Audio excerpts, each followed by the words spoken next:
What's up, everybody? Awesome! Welcome. Oh my gosh. All right. That was incredible. I love that intro video. Dude, So seriously, that's like the coolest intro video of all time. I'm glad you like it. Our buddy Colin made the music, and Yeah. we did the graphics ourselves, and it was fun. Shit, I didn't do jack shit. So you gave moral support. That's true, yeah. The music was compelling. All the characters, I love the way that you go into it with the intro of the industry and some of the problems that we face in this industry, that we have to beat the big man down so we can, the indies come out. Oh, Yep. That was incredible. I feel like we just started a journey, guys. Oh, maybe we did. Oh my god. All right, so we are with David, Lillie, and Bone. What's up, Hello. brothers?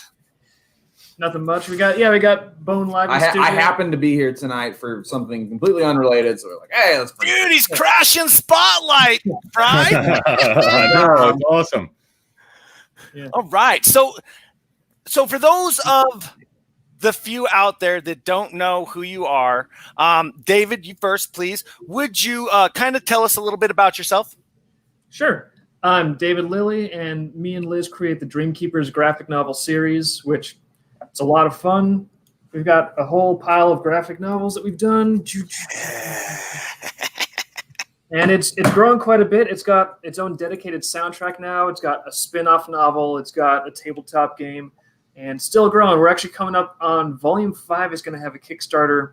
This October 7th is when our launch date is. So Fantastic. we're doing good. And in the process of doing our own comic, we realized, hey, to retain creative freedom, we kind of need to publish it ourselves. And we've had to publish it ourselves. And on top of that, we're building our own convention, CouchCon, which is an online event. So we're building up sort of a whole corner of the entertainment industry here. And crypto comics is a part of that, fortunately. Well, thank you. Gosh, we sure do appreciate being a part of it. Oh, yeah. So wow, you do a lot of things here. This is incredible. So you do the comic books. Now you also do cartoons, because in that intro I'm seeing like some cartoon aspects. I actually started out more as an animator, and that's what I learned in college specifically. I wanted to do animation. And I was a studio animator for a really short time right outside of college. But it wasn't stuff that I enjoyed a lot, and I wanted to tell my own stories. And I figured, the best way to do that is just jump in and start doing it with comics, because getting a hold of a massive budget to do something animated, that's not something I had the ability to do, but you can make a comic for free. So I just jumped right in there. But yeah, that experience does let me, when we need to do some advertising, when we want to make something really cool, we can put a little bit of animation out there. And for example, we're putting together a video game too, and I want it to be all hand traditional animation. So I'm doing animation for the video game on the side as we go. So it's just a nice skill to have. And I think that animation sort of informs a lot of the visual style that I'm trying to put into the comics. Well, just a heads up.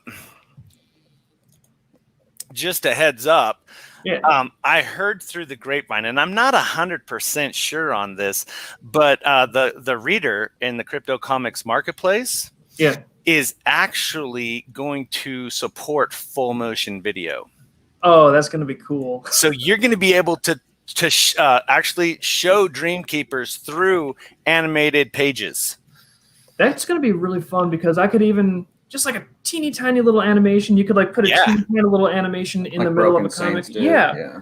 And just if anyone's watching this that is a Dreamkeepers fan, like you do want to jump into crypto comics marketplace, because I'm going to put some stuff in there that's going to be exclusive to that, because it gives you all. Wait, what is this? What is this? Wait, spoiler alert! Spoiler alert! What's going on here, David? Come on now! Nobody told us about this. I'm just saying, like at some point, I'm going to probably put Volume 5 in the marketplace, and crypto comics has these features that you don't have in a lot of other platforms. Like you can put an audio commentary track, so it's like me and Liz are probably going to do a commentary track through Volume 5. And, again, like I didn't know you could put little animations in there, but that's another cool little thing we can add. So we can make these unique kind of features and issues. And yeah, I don't know. It's going to be fun. Yes. And the great thing about it is you can have a different set of the same comic book. So for instance, you have Volume 1 right now, which is excelente, which we will be getting into later. I promise you, everybody, I promise. Thank you. But you can actually do things like this, narration of that book, and now you have a second type of comic book to be selling alongside the first one. Yeah. It really is an opportunity to diversify your market share and marketplace and really work on those sales from one book, which is what we need to do. We need to empower creators to make money. And I thought variant covers were crazy. Right? Yeah, this is like a way to make variations, but it's actually like there's content underneath it. Exactly. And we love variant covers, especially when you guys sign them for us and send them to us personally, right, Fry? We love those. But I might have a bit of an addiction. What can I say? just a little. Coming from chat real quick, we got Terrence Hull on Facebook saying welcome back. Thanks, Terrence. Woo, right on, Terrence. We got M. Scott Russell, Crypto Comics' own M. Scott Russell, saying, damn, that intro video made comic fans look good. They are good. They're cool. I think it's a badass intro. Amy Frazier on Facebook saying that's a kick-ass video. Jason on Facebook saying hello. What's up, Hello. Hey, Jason. Amy Frazier on Facebook saying they just got a tornado warning. Be careful. Thank you for That's sharing. good for us to know, because that means that Joe might not be that active Yeah, on we got that night. There's guys over here. I'm like green, blue. Yeah, I'm sunshine. Whew. Well, they're about 2 hours away. So, there's Brazil. We got our good buddy is actually Brazil from West Central Africa, guys. Yeah. Oh, So hello, quite excited to see the great minds behind this comic. Yeah, man. Yeah. We were seeing one of them. Yeah. Trying to convince these guys Hey, to now, get on the Bone. stream with us for a while. Now, Bone. Let's actually. This is a great point. Great time. Bone, would you be so kind as to introduce yourself? We are talking with one of the special members of Snake Pit. Special indeed. And don't you do something else too? Another podcast? I think it's Shots with Comics. Shots with Comics, yes. Boom. Where we review comics, and for each one, we have to take a double shot and attempt to stay coherent as the alcohol increases and the quality of the comics decrease. Oh, That is fantastic. Sometimes it's very challenging to get those words out. that's excellent. So anybody and everybody, if you got the opportunity, check out Shots with Comics. Please do. All you have to, if you literally Google Shots with Comics, we're the first thing. We're on every podcast thing imaginable. Podcast Bean, Pod Factory, Stitcher, iTunes, all that. So Fantastic. So It's a lot of fun to watch. Yeah. When we live, people like the live streams. Now that we've got the setup for Gut Rot, our new segment where we find really bizarre and out there 80s and 90s comics that are impossible to find, and we show the artwork on camera and talk about these hyper obscure, usually quite terrible comics, but they're really fun to talk about. That's awesome. That's the long form. You know, It is. It's good that you're bringing light to those comics. Yeah, a lot of people haven't read or seen Bimbos in Time, and I think that's important that people see comics like that, or 3D Alien Terror, or Captain Confederacy, all sorts of winning comics that I now tragically own. Hey, Man, you're going to hand down one eclectic bundle to someone in your family, and my comic library looks like it's owned by a schizophrenic. Hey, that's okay. You just need to get sophisticated with how you place it in the background, so it's all displayed nice and actually makes a picture with all of the covers, so it's actually like a head or a face or something. I make sure at eye level you see only like first, second, and Fantagraphics books. If you're like, oh, he's classy, and then all the weird shit. You don't need to see Bimbos in Time. Put that. I want to point out real quick, Jesse Hansen says, rock on, Vivid. Books look great. Keep it going and keep them flowing. Oh, So that's Jesse Hansen from Cornerstone Studios. Oh, no. And Michael on Facebook says, I'm signed up at Crypto Comics, but I'm not sure what to do there. Let me do that. Oh, my gosh. Let me show you what to do. We got to educate. You go to CryptoComics/u/Vivid Publishing. You scroll down to where you see these guys' books. You start with Awakenings because that's what you need to do. And you're going to see a button right here that says buy now. You buy that and you start reading it and leave them a review. Then you move on to the next he's already signed up. So, just look up in your left-hand corner of your orbiter and you'll see market. That's where you're going to go to actually find your books. Now, when you click on a purchase, it's going to say buy it. Don't worry about that right now. We're in beta. There should be a warning in there that says you're not actually making a purchase. Thank you, Fry. This site is currently in a beta pre-release state. Sales do not move funds. So just so you guys know, and this is one of the great things about what we're doing right now. And this actually, I'm going to take this opportunity to thank David Lillie. David Lillie is one of the first creators that got on board with us back when I was given the green light to actually go out and find creators to work with us. And back then we were only looking for creators. David Lillie, he doesn't fully remember how we met, but I have never forgotten. He actually called me. Somebody had given him our card at a convention. Geo.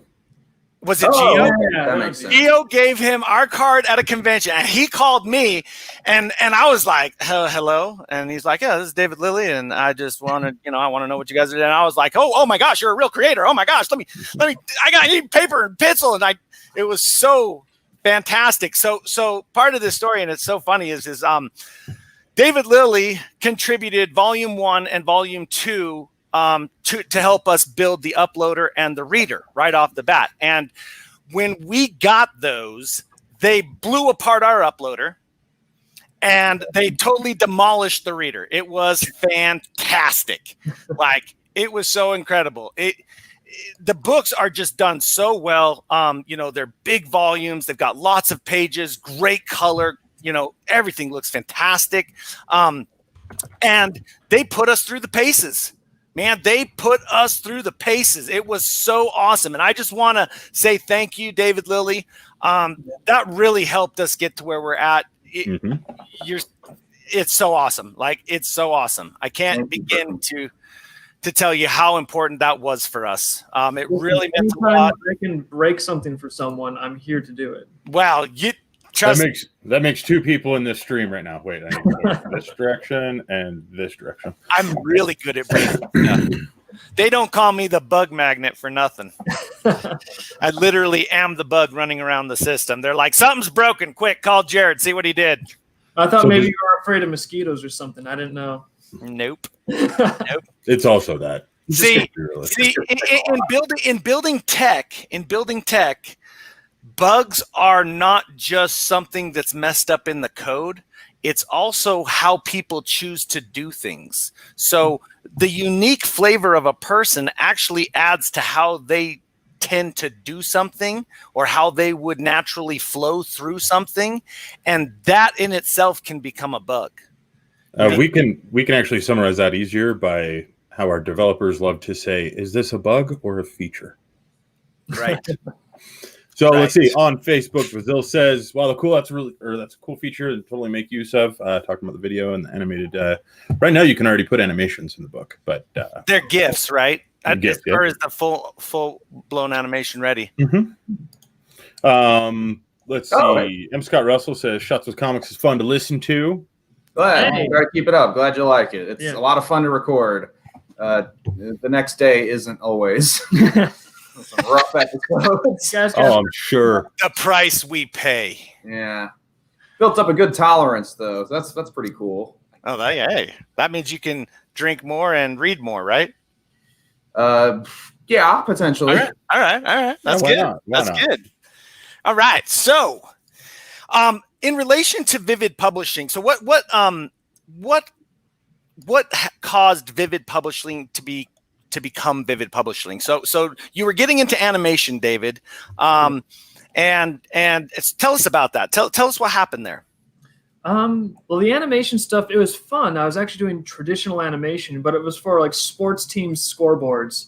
So like my family was kind of making fun of me because when I was growing up, I was like, sports, boring, ew, I like cartoons.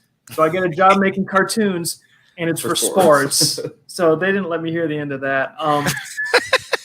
Also, it was fun. I was animating, but it paid almost nothing. And as I was animating on the side, I had Dreamkeepers, and I wanted to turn it into a comic book. So I started working on that. And eventually we had Volume 1 finished.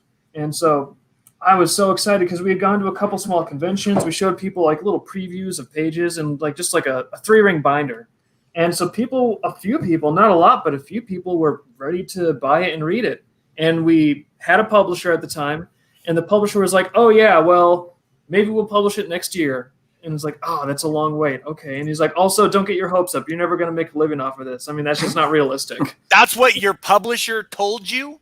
And that's when I kind of decided that the way my ambition for what I'm doing and his ambition for what I'm doing or what we were doing, it's like there was a mismatch there. Yeah. And I decided, you know what? If he doesn't see this going where I want to take it, maybe I should take it there myself. And so I was like, I just discovered print on demand. And I was like, wait, if I can just print this off myself right now and sell it to a customer right now, why would I wait a year? So I started printing off my own books and made my own publishing label. Of course, we discontinued things with the old publisher because that's the way you do it.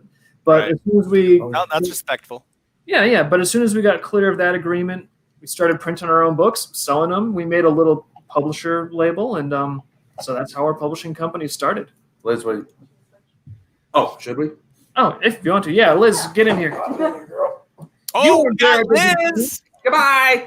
See you, Bone. See you, Bone. I'll just be in the background.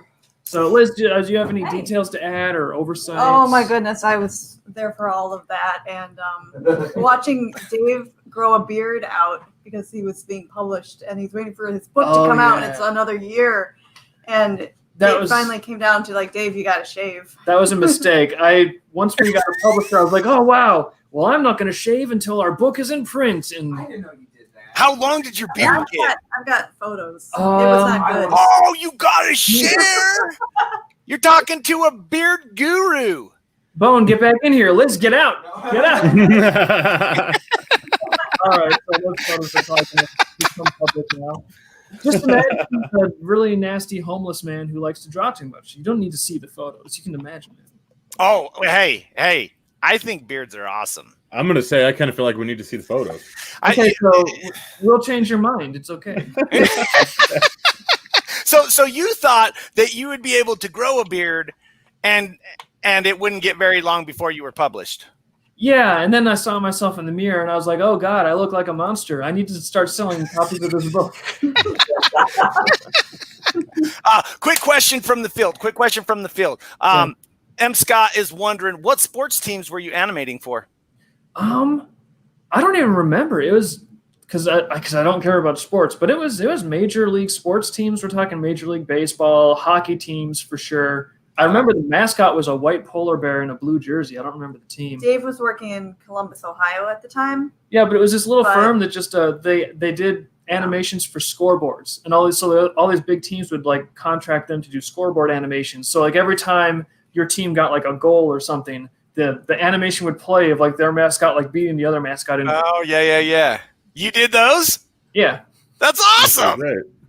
I like sports kind of. I played football in high school, stuff like that. But I love cartoons too. So yeah, I could see where it could mesh. And I don't know, man. That would kind of be hilarious doing little fight scenes with mascots. I mean, I'm not gonna lie.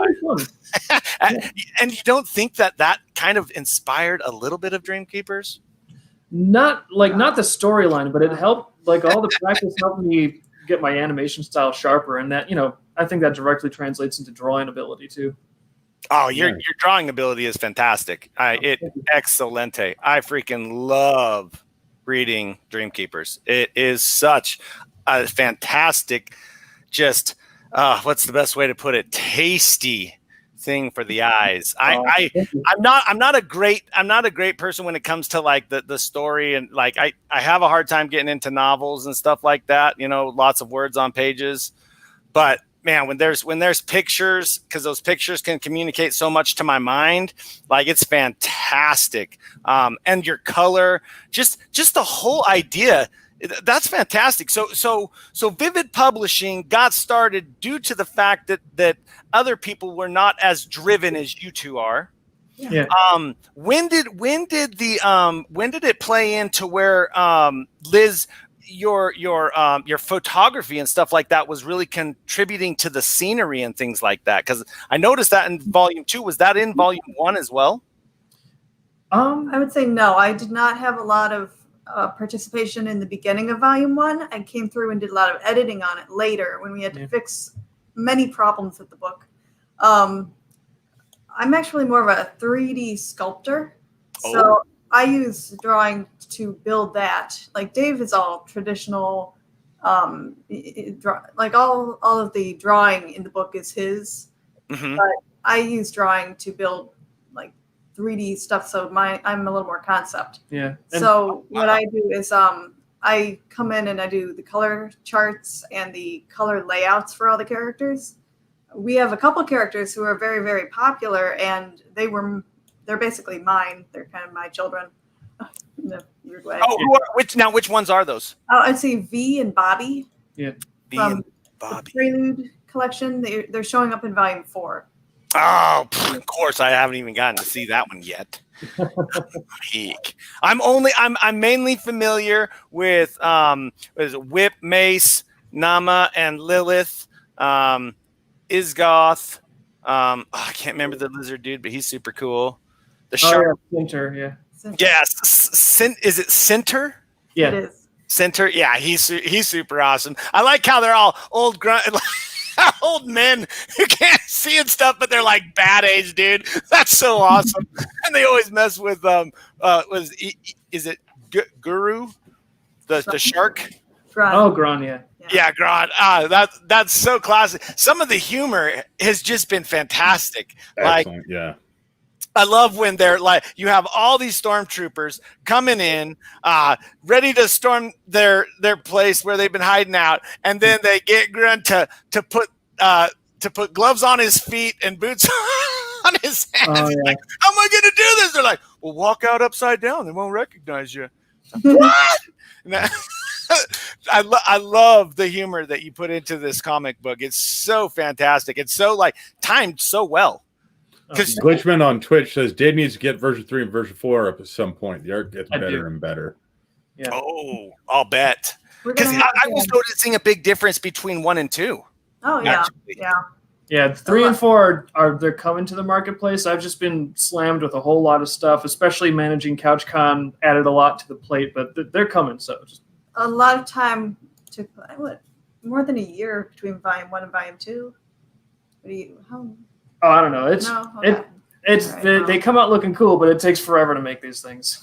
And Yeah, it looks like there's a lot of blood, sweat, and tears put into these. You can tell that there's passion there. You guys aren't trying to just kick something out real fast, which I wholly appreciate. Yeah. There is time and attention and detail. And the cool thing is you guys, like what Fry's showing right now, these are pictures that you guys take that kind of inspire the landscape and stuff. I love that. That's why I was wondering if it was in 1, because I didn't notice like some of the extravagant landscape like I did in issue 2. Yeah, there wasn't as much of that in volume 1. Yeah. Volume 1, I think, was mostly inspired by like my childhood growing up on the Great Lakes, and we would go for vacation out to Lake Michigan with like the docks and stuff. So I think that's pretty much the orphanage materialized out of my childhood. Okay. volume 1, he didn't go outside for volume 1. He just sat there and drew pictures. Yeah, but then Good girl, Liz.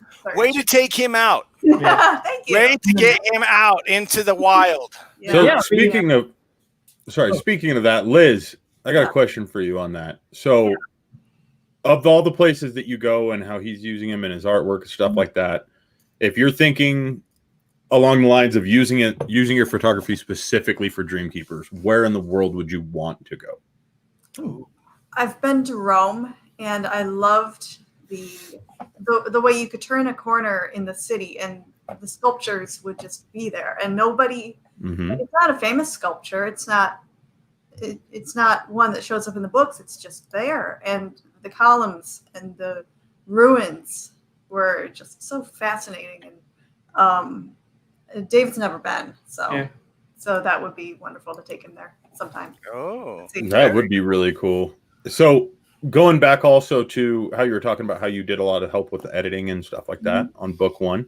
I'm assuming that David's been bouncing ideas back and forth off of you. And in the books, he actually mentions how a lot of the questions that you had regarding Dreamkeepers kind of helped him flesh a lot of those backstories and stuff out. Yeah. What's let's see. What's your favorite? What's your favorite part of that? Yeah. What would be your favorite? Like, I don't want to give any spoilers, but spoiler alert. I know. oh, In book 5, we are going to have a flashback that we have been talking about for years and years and years, and it will involve Grun the shark. Oh, cool! And a flashback involving Igrath and Cinter and how they met, kind of in a way. Nice. I can't wait. Oh, that's okay. That's pretty exciting, actually. So yeah, book 5, which we're doing our Kickstarter for in October. Which is fantastic. And that's October 8th, you said, David? Is that right? Yeah. 7 is when it starts. Yeah. 7th. Start on the 7th. Fantastic. Yeah, my hat's off to you. I know those things are very intense, super, super, super time, like crunch. Yeah. So good job. Keep going. You guys are going to make it because you guys are awesome, and Thank you. Really awesome. Well, you guys are too. We're having fun, and I'm really fortunate, especially that we're at the point where it's starting to pull together more people that are extremely talented. Like Bone. Yeah, well, like Bone. We've connected with you guys. We've connected with like some very talented people. Geo is great. Tari is great. Like there's so many talented people. Hazen is great. Hazen Cruz. Yeah. I can't just keep listing people because otherwise I'm going to forget one, and then he's going to be like, "What the hell?" Oh my gosh, we cover all of you. You're all in there. Vivid. Yeah. Be vivid. But yeah, stuff is coming together because we've been working completely solo for a long time trying to do everything we could. And it's been going great, but there are limitations. And with everyone kind of pooling their resources and pooling their energy, a lot of those limitations are starting to drop away and more possibilities are lining up that are really exciting. Oh, that's fantastic. Now I'm going to jump in and there was something that I wanted you guys to do. Are you cool with actually reading those at the end of book 2? Yeah. You guys do a description of each other. And I would like it if you guys are cool with it of reading. So you would read your part, Liz. All right. And David would read his, because behind every great man is a greater man or woman. That's just how it goes, right? That's just how it goes. So and not only that, I want people when they do get the opportunity to read it, because I got to read it, and it was moving. It was really neat and cute, and I liked how you guys wrote it about each other, and so.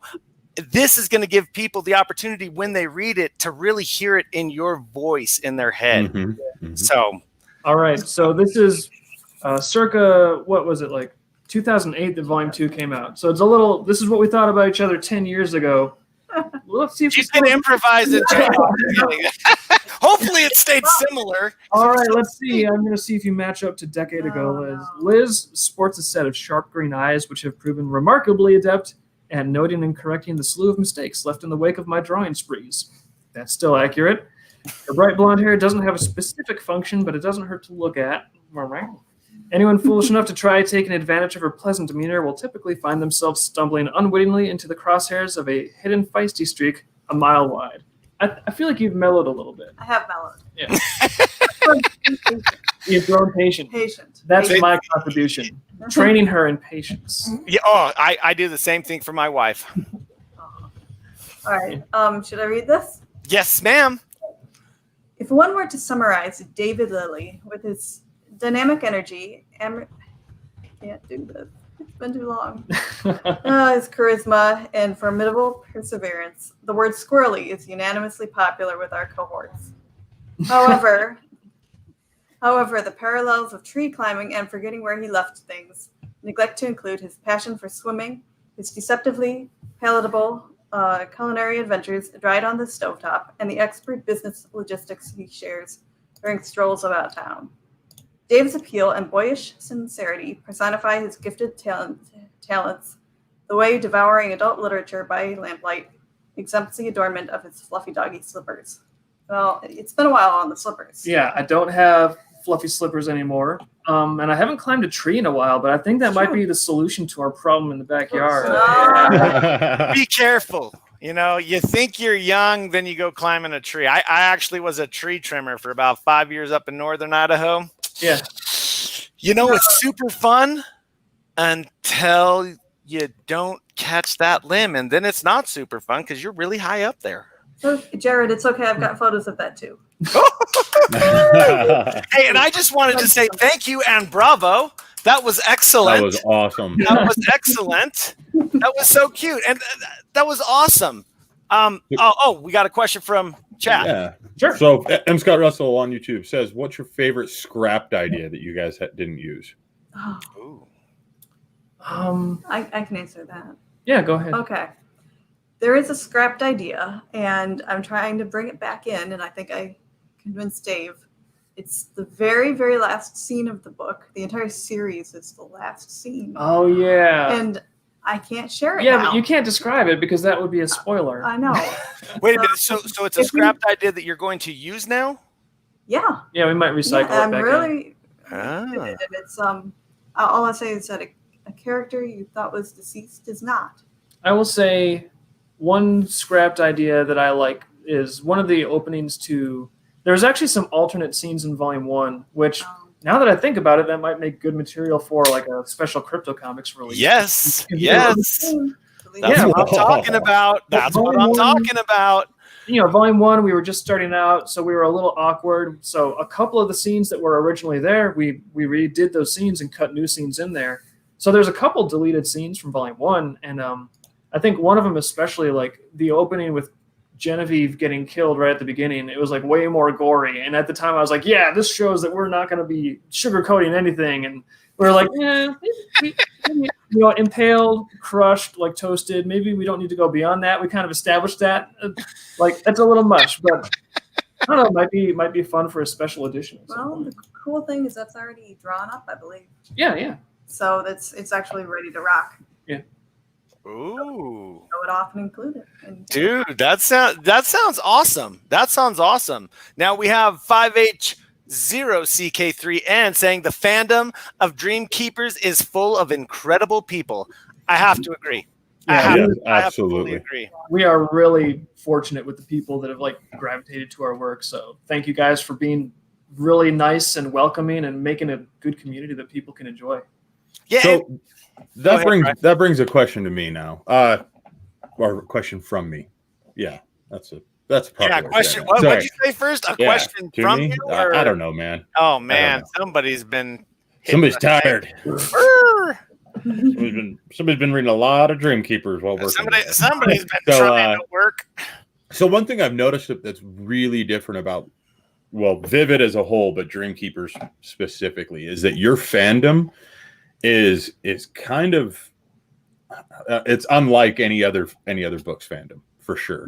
Oh. I mean, from the crowd that you guys have at CouchCon and how positive everybody is, and just how hard all of them will push your books out, with their friends and stuff like that. But one thing I really noticed is that the lore around the books is really filled a lot by, things like Awakening or Astronomer. You have books like that, which is something that you don't normally see, especially with a publication, and most specifically with an IP or anything like that, like Dreamkeepers. So was that something that was an original thought of yours as far as like how to get your branding and things like that out there for marketing, or is this something that's just naturally developed over the years? I would say it started out naturally, and I can't take any credit for Wayward Astronomer because that was entirely written by Gio, and like we gave pointers on like the lore detail. Oh yeah, he's got a shirt of it right there. Yeah.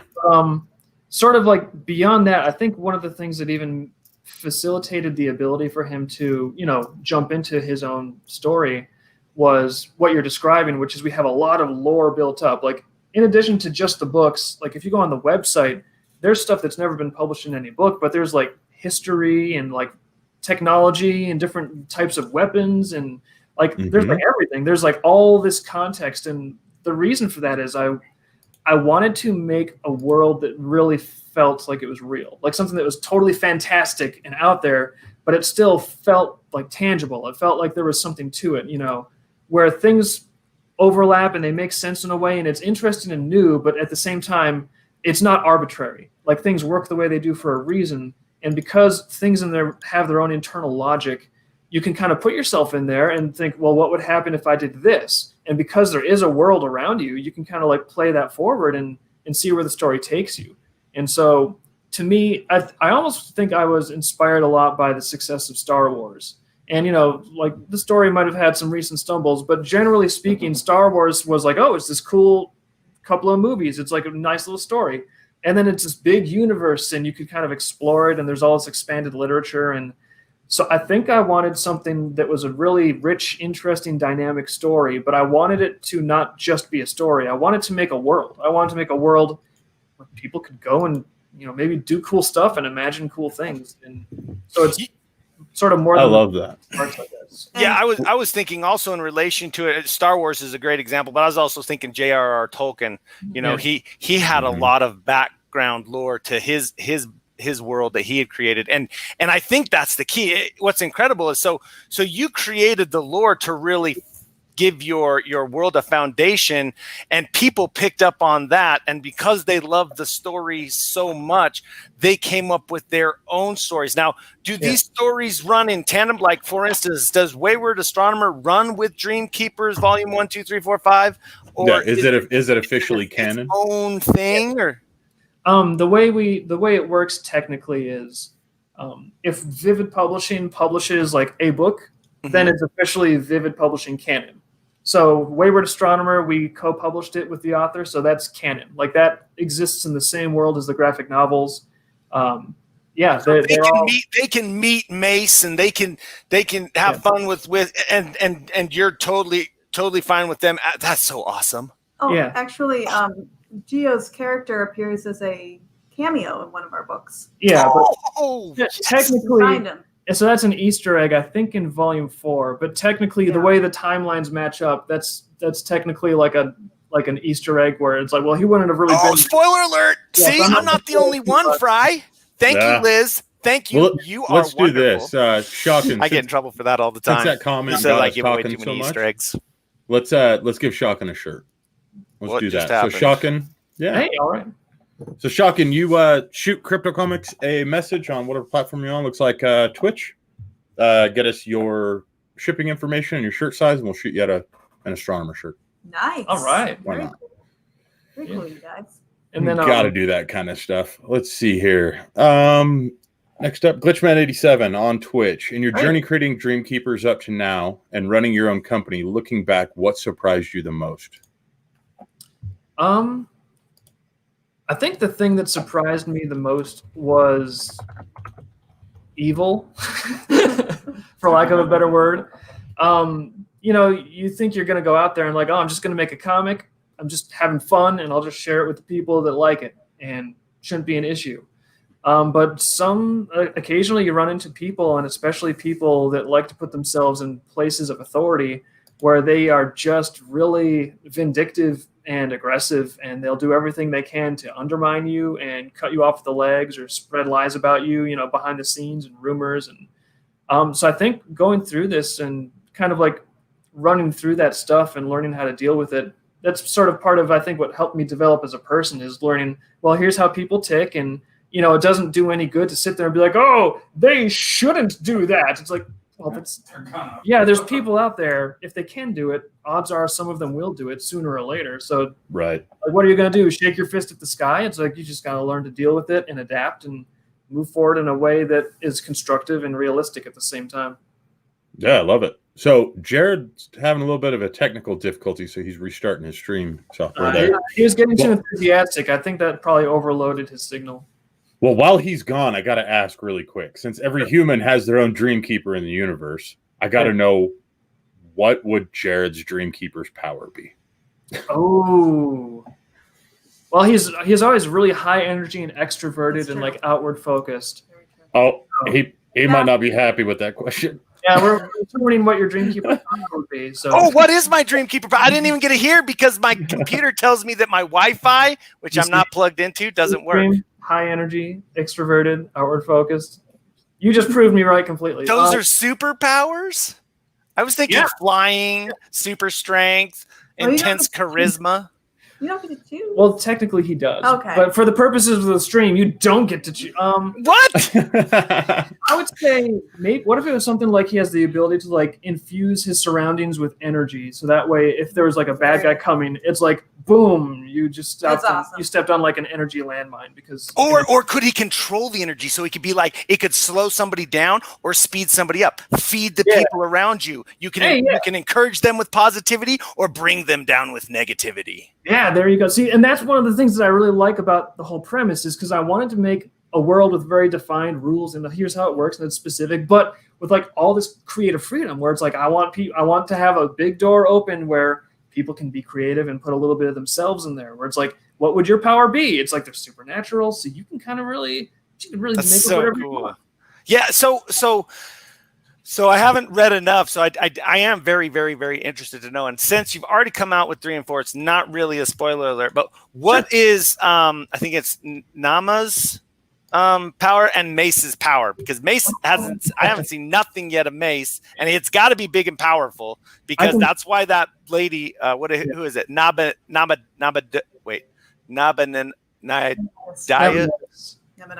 Yeah. Nabanitis. Thank you. I call him Nabby sometimes because I don't feel like writing out the word all the right. Well, is it a he or a she? Is Nabanitis a he or a she? It's a he, I think. Yeah. Based on our voice acting choices. Yeah. It's got the Statue of Liberty feel to it, so I thought it was a sheep. But so Nabanitis, from what I could tell, and again, I don't have 3 and 4. I love Chris Bronze, dude. That's awesome. You're so mean, dude. You're so mean. So mean. He's right. I could tell you Nama's power. She has these ether tendrils. So her halo flares up, and she has these tendrils that come out of her fingers that are kind of like prehensile whips. And since they're ethereal, they can interact with what she wants them to interact with. So if there's let's say there's like a cup of water on the other side of a wall, she could shoot the tendrils through the wall without breaking anything, pick up the cup of water, take it around a doorway or something. But if she wants the tendrils to smash something, she like sort of like tweaks the plane of reality that they're in, and then boom, they smash through the wall.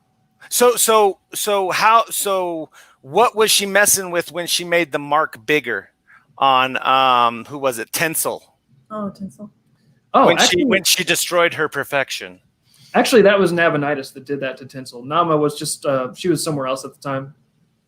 Oh, wait a minute. Okay, so Nama has the tendrils, the etherical tendrils. Nabanitis. Now, Nabanitis can actually like see the power of a Dreamkeeper, right? That's one of his abilities, yes. Oh, that's just one. Oh, yeah. Cool. So Dreamkeepers can have more than one ability. Not normally. Okay, so that's what sets Nabanitis apart, kind of and I take it that Nabanitis is a second in command of the lower plane area. That the guy that came out at the very beginning of Volume 1. Yeah. Oh, Lord Void. Yeah. Lord Void. He's the main bad guy, right? Actually, this isn't too much of a spoiler for everyone, but as you get into Volume 3 and 4. There's a power struggle between Void and Nabanitis. Oh gosh! Nabanitis had things on lockdown. He had plans that he'd been building up for decades. He was about ready to just like kind of like launch things. It was going to be a fait accompli.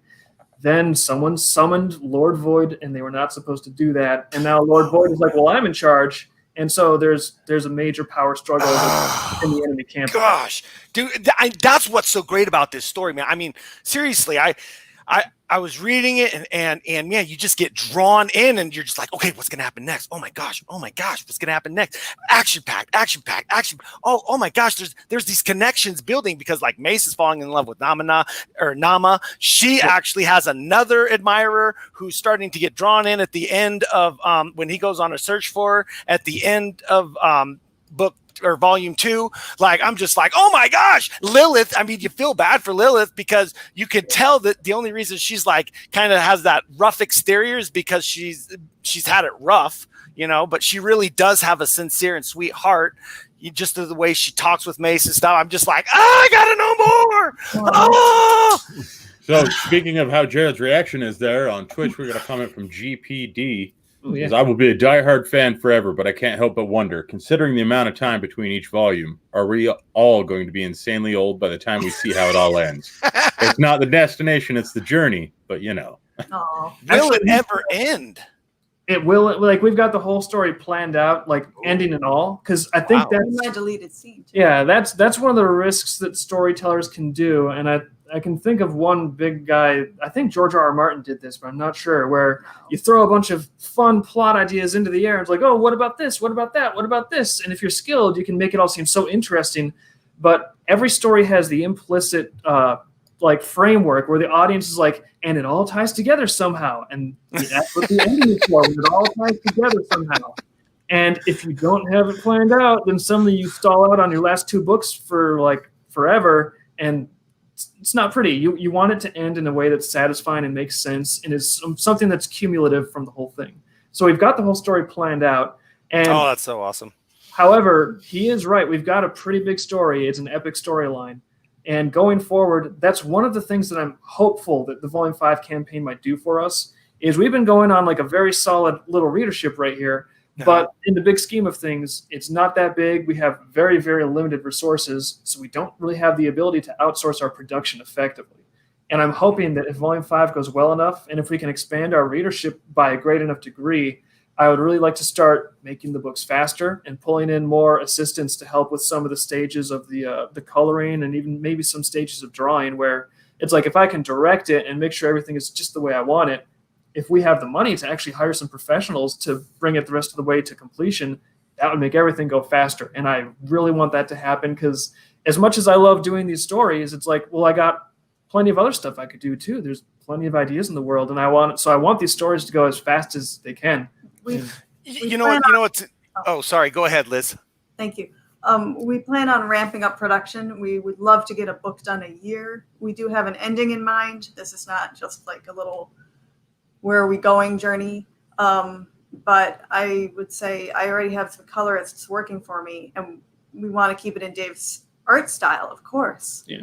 But we are interested in growing, expanding, and yes, bringing people in to do more work on the books, because they are the main story item. We really do want to get these books out there. Yeah. Mm-hmm.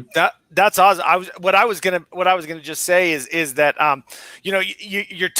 you've reached the point of evolution, because the next step is duplicating yourself, and it is one of the hardest steps, because if you're anything like me, I hate giving control of something over to somebody else. You want something done right, you got to do it yourself. You know, and then when they do it, I put my expectation of myself on them, and they can't even begin to make me happy, because I'm like, oh, just get out of my way. I'm just going to take care of it. So that's awesome. That is fantastic, guys. Like, that is a great place to be. I'm so excited. Yeah. Man, that is fantastic. That's like the next level, is getting to the point where we can sustainably delegate to people that are like great and professional, and like, and there's some awesome people around us. I just don't have the resources to support them the way I need to. Right. But yeah, that's like the next milestone. But we've already hit the first milestone, which was actually be able to do this full time. So this is what we spend our time on every day. So and awesome. Even just being at that first milestone feels really good.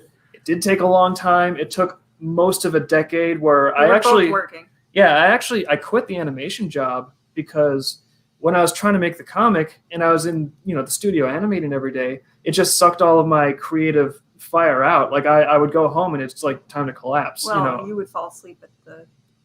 Yeah. I was falling asleep everywhere, because I was also trying to freelance at the time, because the pay was so low I couldn't really eat. But eventually I was like, you know what? It's such a scramble to support myself with this animation job, with freelancing for like everything under the sun. I've been doing, I was doing like car commercials and illustrating other books. Like for a year of freelance, I just did tons and tons of stuff, and it was like too much. The book was going too slow. So I was like, you know what? I think that if I could just pay my bills with a regular job, then I could actually focus my creative attention entirely on my own book, because then the bills would be getting taken care of by something else, whatever. So, So for again, the better part of a decade, I think about 7 years, I was a security guard. And so during that time, the goal was just like, for year after year after year, it's like, I'm going to work on my comic as much as possible, and maybe someday this will be what we do. And so yeah, we got to that point, but it's time to level up and get to the next stage, because those books aren't doing themselves, and they can go faster. I do, and I see that there's something that needs to be addressed, Bryce. So I'll give you the time right after this. I swear to you, but I just want to give you guys props. If there's one thing I've learned since I've gotten into the comic book industry, it's you got to hold multiple jobs down in order to participate in the comic book industry. Now, hopefully, we can change that. Please let us change that. But my goodness, my hat's off to you guys, man. That is what true dedication and passion is. You know, willing to do that to get it done, and you've produced such great work. You guys' story is so awesome. It's so interesting. I freaking love it. Oh, Yeah. go ahead, from Fry. chat, we got. I'm gonna butcher this. Yeah, I'm just gonna say Charlie. Ascend, dude. It's Charlie Okay. Ascend. Charlie Ascend says Jeez. Jared should awaken his power to magnify people with metal-based materials. Ooh, I don't like the idea of Jared ever having Magneto's powers. come on, dude. Ever. I barely on. trust this dude with a cell phone. I mean, a little fun, just a little. Dude, I've killed so many cell phones. I've drowned one. I ran one over with a bobcat. I shot one with a 22. I've killed so many. I don't have any fun. Mythix on YouTube says, I'm loving this Nabby attempt. I believe that's specific towards Jared when you were trying to make the pronunciation. Yeah. Which was great, by the way. Oh, did I get it wrong? I mean, like only a handful of times. I apologize. The Nibimancer 21 says, discovering this comic back in 2012 was certainly an experience. Oh, yeah. That's pretty cool. It's cool that you guys have been around this long. I mean, honestly, in indie, that's old school at this point. Yeah. Oh, our man Brodo says, level up. Yes. All right. Shocking says, Skyrim sound effect. Which actually go along with that level up comment really well. Charlie says, Jared the phone killer. Brodo says, Jared for president. Oh, thank you, Brodo. Someone You're else so goes along with it. awesome. I was thinking of running for president of something. Just didn't know what it would be. Let's just not. Let's not. This year you might have a good shot. Thank you, sir. Thank you. It's not like there's any other choices. Oh, Any geez. good ones, anyways.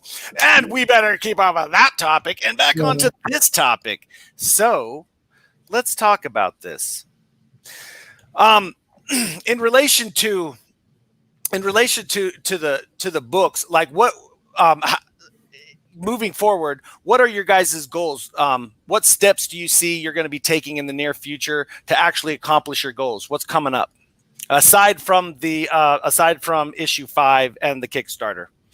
Let's see. Well, so that's eclipsing things this fall is that Kickstarter. Mm-hmm. Then we've got for some of the fans that are local, we're going to have a meetup in September. That should be pretty fun. We've got CouchCon coming up again in winter, so that'll be fun. And pulling back a little more broadly and looking at the projects that I'm pursuing. Right now, Vivid is signing some very exciting authors. So we're going to have more authors under Vivid, and I'm hoping that I can get everyone to play together nicely so that everyone's audiences cross-pollinate a little bit, and it's like the better, sort of like the sum is greater than its parts kind of a thing. Mm-hmm. What about Dreamkeepers? What about Dreamkeepers? Yeah. Dreamkeepers moving forward. We're forging some ground on balancing and more development with Skirmish, which is the tabletop game, because that's been getting a lot of play online on Tabletop Simulator. So people are enjoying it. So we're going to be moving forward with that. Of course, after Volume 5, I go on to Volume 6. But the other major Dreamkeepers project currently is going to be the video game, because we've been developing it really since 2011. So Oh, wow. about a decade, we've been talking about levels and game design and the kinesthetics we want. And so we have a pretty detailed picture of exactly what sort of mechanics we're going for.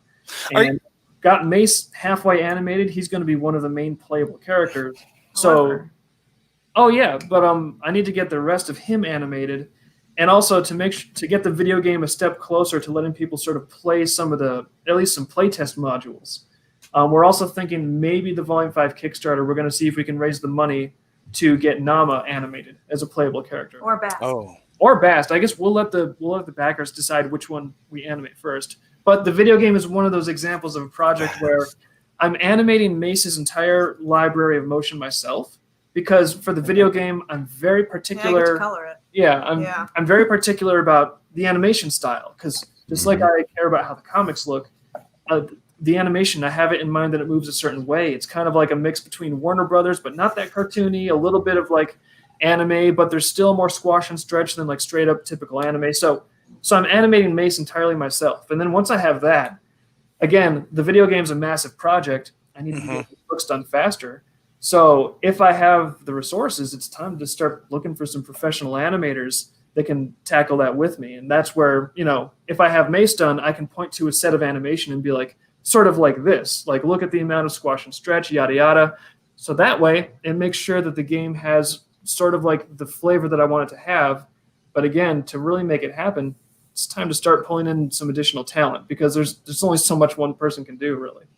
So is it going to be like an interactive game, 2D, like a Street Fighter type game, or is it going to be more like a world RPG game where they're moving through a world? Or are you going to have it to where you move to a designated section, you have a line of people, you choose which people are in your group, and then they jump over and do an attack and then jump back, kind of like a Final Fantasy? I think Jared's trying to say an RPG. He's asking if you're doing an RPG or a side That's kind of are there different kinds of RPGs? Skyrim's an RPG. It's not going to be a strict RPG. I would call it's a side-scrolling adventure. So the main mechanics are going to be combat, where you're fighting nightmares. Also stealth, in case you want to bypass the enemies instead of directly combating them. So yeah, combat, stealth, some puzzle-solving elements, and also we want, because that's the way the series is set up, we want the setting to be extremely interactive. So there's an entire physics engine that's been built from scratch just for this game. So things are going to have different masses and weights, and the wind can blow things. There's a burning point if things light on fire. There's water and different buoyancy levels for things. So that is going to open up a very tactile world that people can run around in. And that's why I'm calling it a side-scrolling adventure, because it's not really a strict platformer. Because a platformer, it's really predicated on like precise movement and controls within like a very sort of artificial setting, and that's great. But we want it to feel more like you really are going on an adventure through a fantasy world. So there's going to be some platforming ingredients, and especially with 3 playable characters, there's also going to be a lot of story choices. So it's going to kind of have RPG elements in that you have to make choices. Like some characters want you to do one thing, some characters are going to want you to do something else, and we don't want to have big, long, boring cutscenes because we want to make a game, not a movie. So the thing is, when you decide what you're going to do and which character you're going to ally yourself with, you have to do that in the game, like real time. Like you're running around, and whatever you do, that's the choice that you made. So we're going to have some different branching storylines. But again, it's not strictly an RPG because I think that's a very well-established format too that's already got tons of content there. So we're kind of going for a mix of something that's going to be its own unique thing, but cool.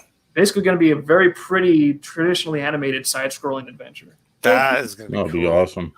Dave mentioned a couple different story elements and paths. Yeah. We are planning on having characters from the Dreamkeeper series in the game, but the story of the game is going to be slightly different than the comic books. Well, yeah, it's based on what you do. Yeah. Oh, that's awesome. So just to give you another idea for an additional type of comic, kind of like we were talking about them differences and varying comments, using the link feature, you can actually make choose your own destiny comics. Oh, cool. That's very cool. That is cool. Because not only because I don't remember if you remember, but when you're setting up the link, you could choose whether to set it up for a URL or a page number. So you could actually say, oh, if you make this decision, you go to page such and such. And you choose your own adventure comics. Cool. Yeah. Well, you're the one that's going to be doing something awesome with it. We're just trying to empower. M. Scott Russell on YouTube comes back and says, we have to get Brodo to demo that game live. We do. We absolutely will. As soon as that game comes out, I will make sure that we have Brodo demo that. Brodo's one of our good buddies. He's a stud. Very good streamer. All right. We've got a lot of work to go, but the engine all together under the hood. So getting the because we built the engine entirely from scratch. So I mean, if you ever need a character that looks like me, I happen to look like me. So, I've got some crazy superpowers already starting to appear. Good.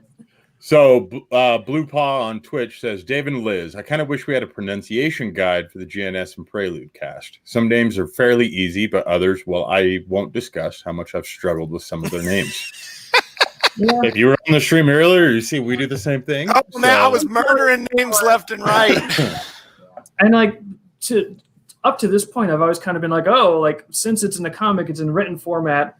We don't need to define pronunciation because whatever you say, it's not a TV show. There's no wrong way to say it. I've heard iGrath. Yeah, but then as soon as people say it in the way that we don't say it, I actually said iGrath. That's not the way we say it. Yeah, I actually think I said iGrath. What is it? Ergarth? Igrath. Egrath. Yeah, not Igrath. iGrath. I think I kept saying iGrath when I was reading it in my head. I would have done the same thing. Oh. well, Blue Paw, you be awesome. Because that is something that just adds to the experience. I agree with that. But yeah, I think that does, because that could even be like if we had a Crypto Comics edition with audio tracks included, we could even just pronounce each character's name as they come up in the book. True, very true. Absolutely. With a follow-up to that comment, Blue Paw, then you know what? See, this is where I'm just going to do this. Here, Dave and Liz, why don't you guys read this question? Okay. Or this comment. I know a lot of people struggle with Viriathus's name.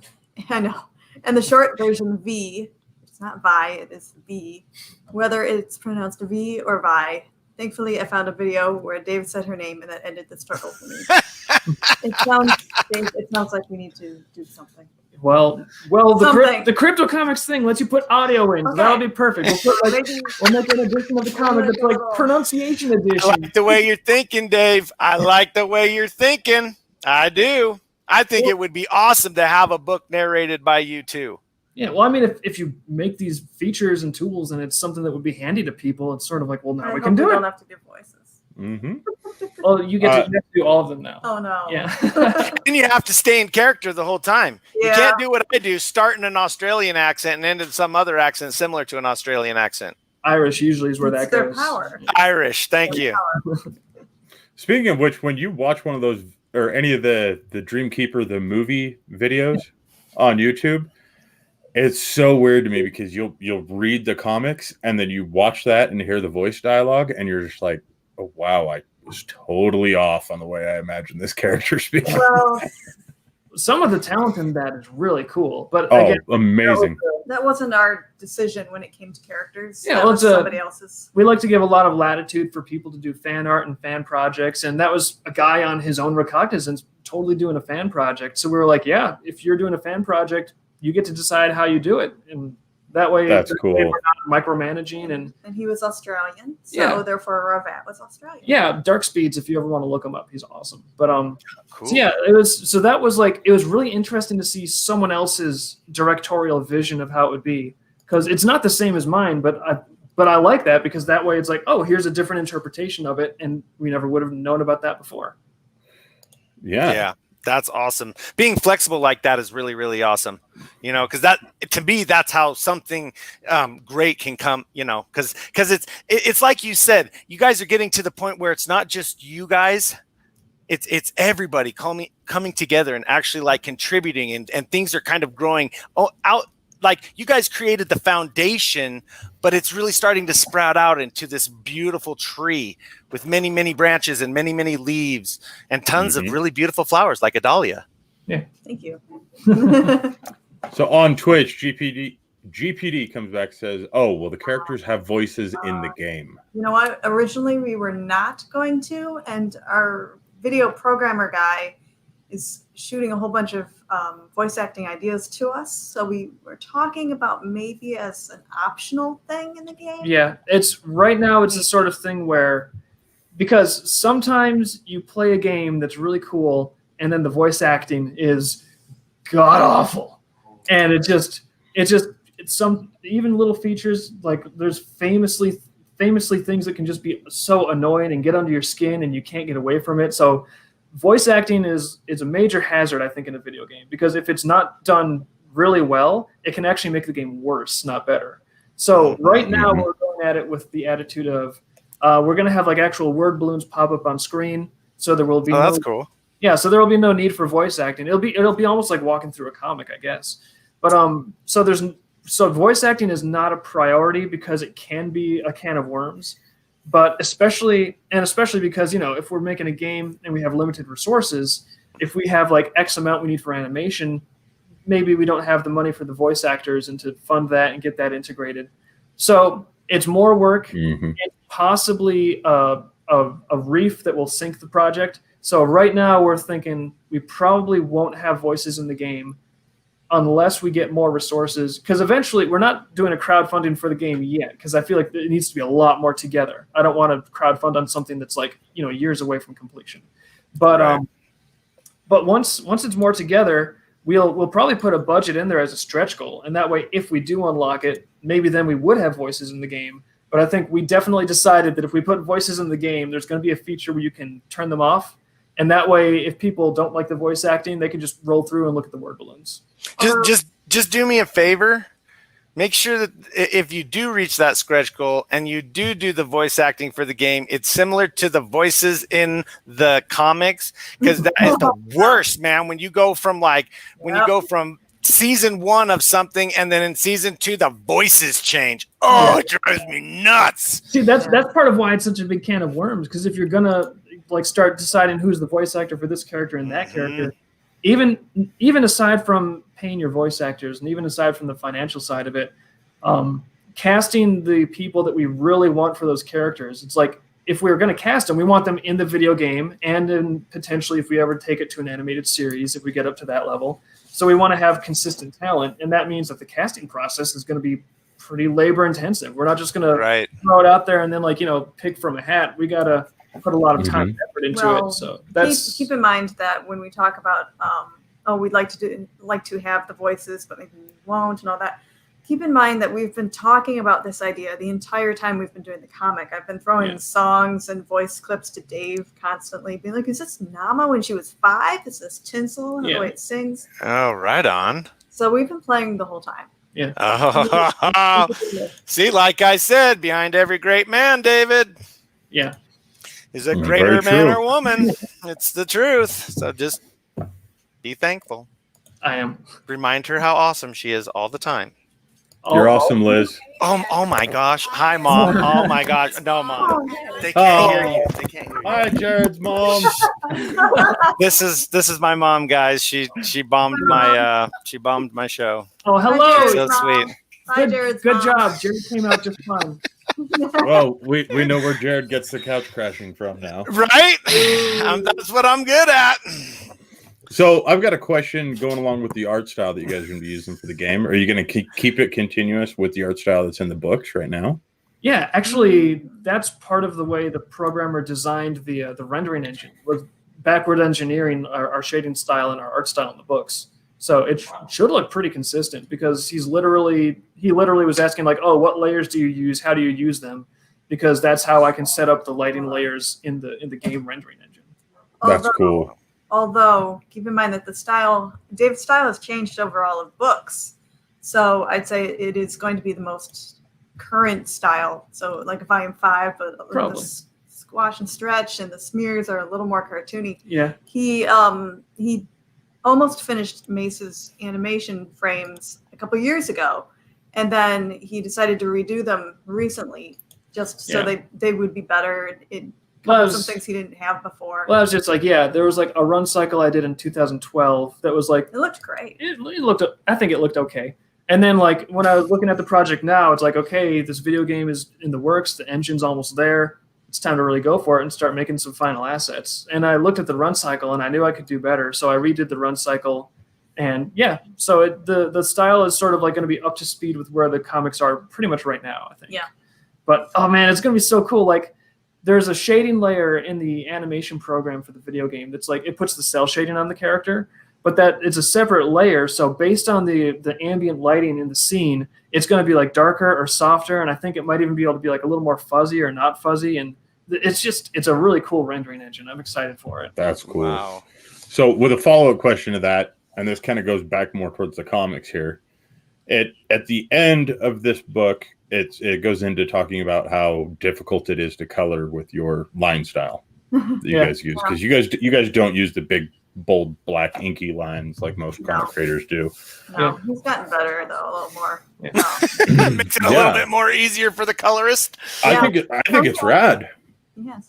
But one of the things that I have a question for you on is how did that style come to be? Because that's not something that, even when we did a book review last Friday on Dreamkeepers, and we brought that up, and that's not something that you see everywhere. So can you give us kind of an idea as to where your influences came from to start that? Or Sure.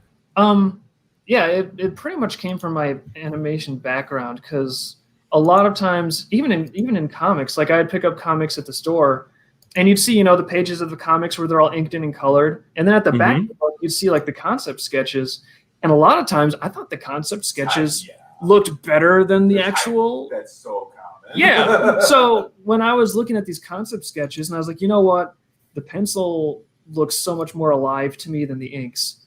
And all my time growing up, I pretty much just stuck to pencil a lot. And especially when I was animating, pencil's where it's at, pencil. I learned to animate. I might be in the last generation that actually learned to animate with a pencil. I think everything now is tablet. Everything now is like people pull up a big tablet or an electronic thing, and it's like, no, I learned with the pencil on like big stacks of paper. So That's so cool. Penciling was just kind of like in my blood, I guess. And so when I wanted to do a comic, I didn't really see a reason to make the hard ink lines. And another thing that I had in my head was, I feel like these really thick, bold ink lines, it's a cool style. It looks cool for what it is, but I also feel like it's an artifact of technology from 50 years ago. Because, if you were going to print something off of printing presses in 1960, it had to be really clear and defined and bold. Those printers were not as sophisticated as the ones we have now. That's right. Yeah, exactly. And Bone is mentioning the limitations of Xerox. So Sorry. I love this stuff. I'm like, yeah. We're not interviewing you. We don't want your knowledge. We want everybody's knowledge. Come on now. Play nice. We were talking about how it's colored though. Yeah, but yeah, so with printers being so much more sophisticated, and I just personally liked the way concept art drawings looked in pencil. We just said, hey, let's do it in pencil. But that necessitated that since it's in pencil and it's a little more sketchy and you can see through it a little more to the underlying layers, the coloring has to be very, very tight. And originally, when Dave was coloring Volume 1 mostly himself, he was doing a lot of gradients, and he was doing a lot of just one layer coloring the page without multiple layers. And now I know. You lunatic. Yeah. But now we have layers where the characters are on a layer, the background is on a layer, props are on a layer, the special effects are on a layer, lighting, it's all like that. But originally Dave was treating the book as a flat painting. Yeah. Well, wow. Do that. Actually, that's not, Your Honor, no. That's not. No, wait a minute. Really? It's not. I know that the files are all like that now, but that's because we had a hard drive crash. And Volume 1, the original PSDs were lost, unfortunately. Ooh. And so what we could retrieve was the flattened, like TIFF files that were archival, but there's no layers in those. No, I had to, during my edits and corrections, I had to go in and carefully do little surgery pieces to make a spoon appear. And then oh, man.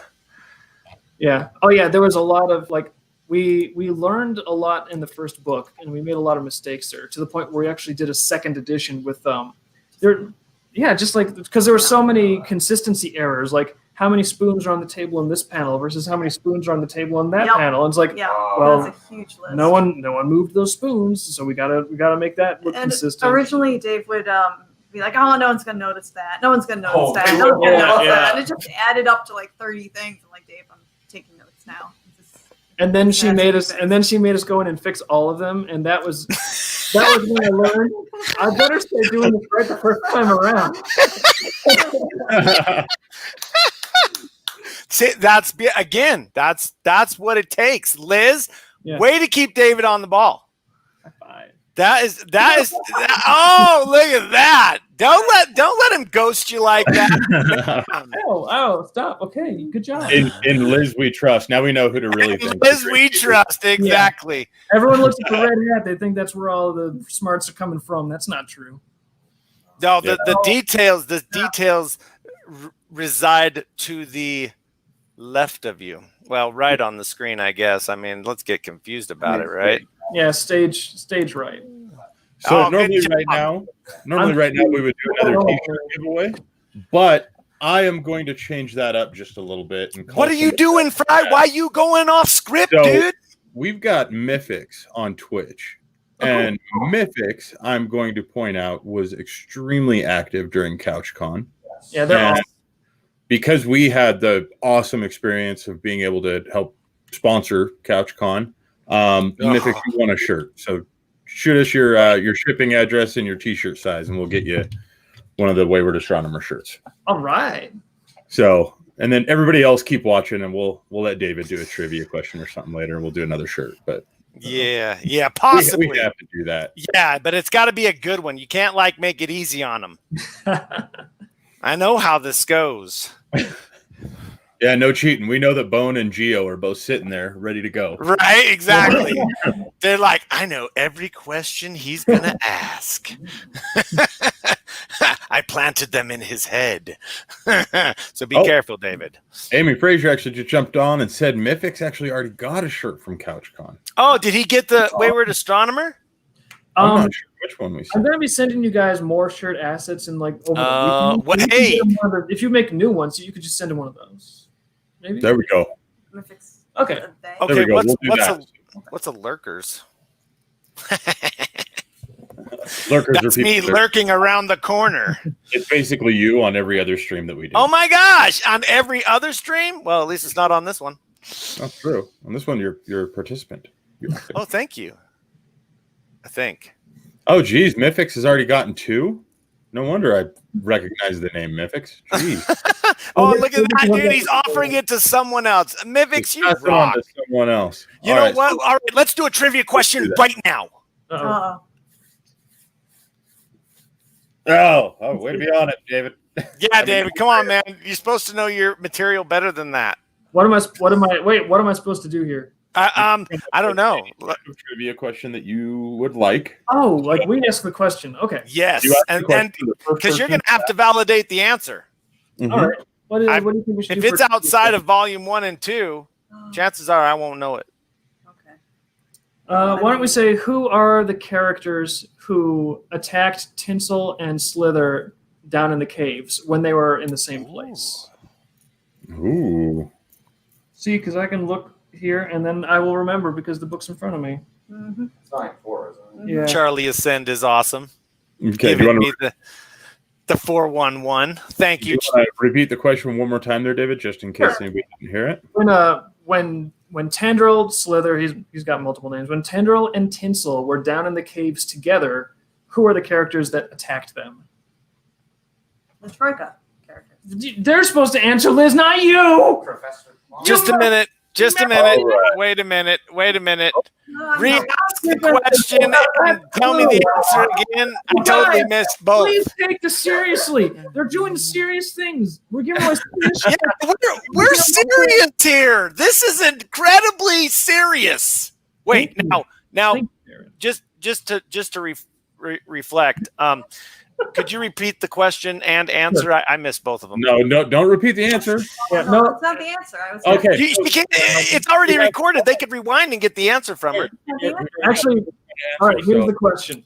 Okay. And Liz gave a hint. It was not the full answer. Okay, I just good. like to overreact sometimes. So the question is, when Tinsel and Tendril were down in the caves together, which characters attacked them? And Liz's hint was they're in the Troika. This has All got to right. be in volume 3 or The 4. first answer is on the screen right now, David. If I'll click through the first one that gets them correct. I'm going to read the answers and respond. This one says V, Bobby, and the other Troikas. And I will say that's not incorrect, but it's also not complete and accurate, so we have to pass. All right. Okay. Then we see the Troika V, Bobby, Rumor, and Caro. Nibomancer just nailed it. That is correct. Oh, nice. And Scott Russell was following up with that. It was Jared. It wasn't me. All right, Manser, make sure you shoot us your name and shipping information as well as your T-shirt size. We'll get one shot out to you. Okay. And follow up with that. Chris Braun says I got 2 T-shirts too during the CatchCon, but I haven't received them yet. They're trying to come here by France by swimming, I guess. It's probably actually, that's probably not that. That'll get to you sooner. Unfortunately, just to let you guys know, we just had a big batch that arrived and went out. But the thing is it's really turned into snail mail. We've been having a hard time getting these shirts out. So we do wholeheartedly apologize for the delays that people are experiencing. But we've got Chris Bronze. We will double check, make sure that it's not something that happened on our end, because unfortunately we are human, prone to error. And if it is, we will correct that immediately. If it isn't, I apologize for the long wait. I would blame the postal service, but that won't do you any good either. Right now, especially when it's international shipping like that with the COVID situation, unfortunately, that puts such a dramatic delay on everything. And he's in France. He's in France, so it's probably going to take a bit to get to you. Yeah, Bazil is still waiting for his stuff too. We've got some awesome customers in France, but lately especially the delay of shipping stuff over there is just insane. Yep, and Amy Fraser's on Facebook right now says our logistics operator has now come to save our butts and make us look good. Thank you, Amy. Thank you, Amy.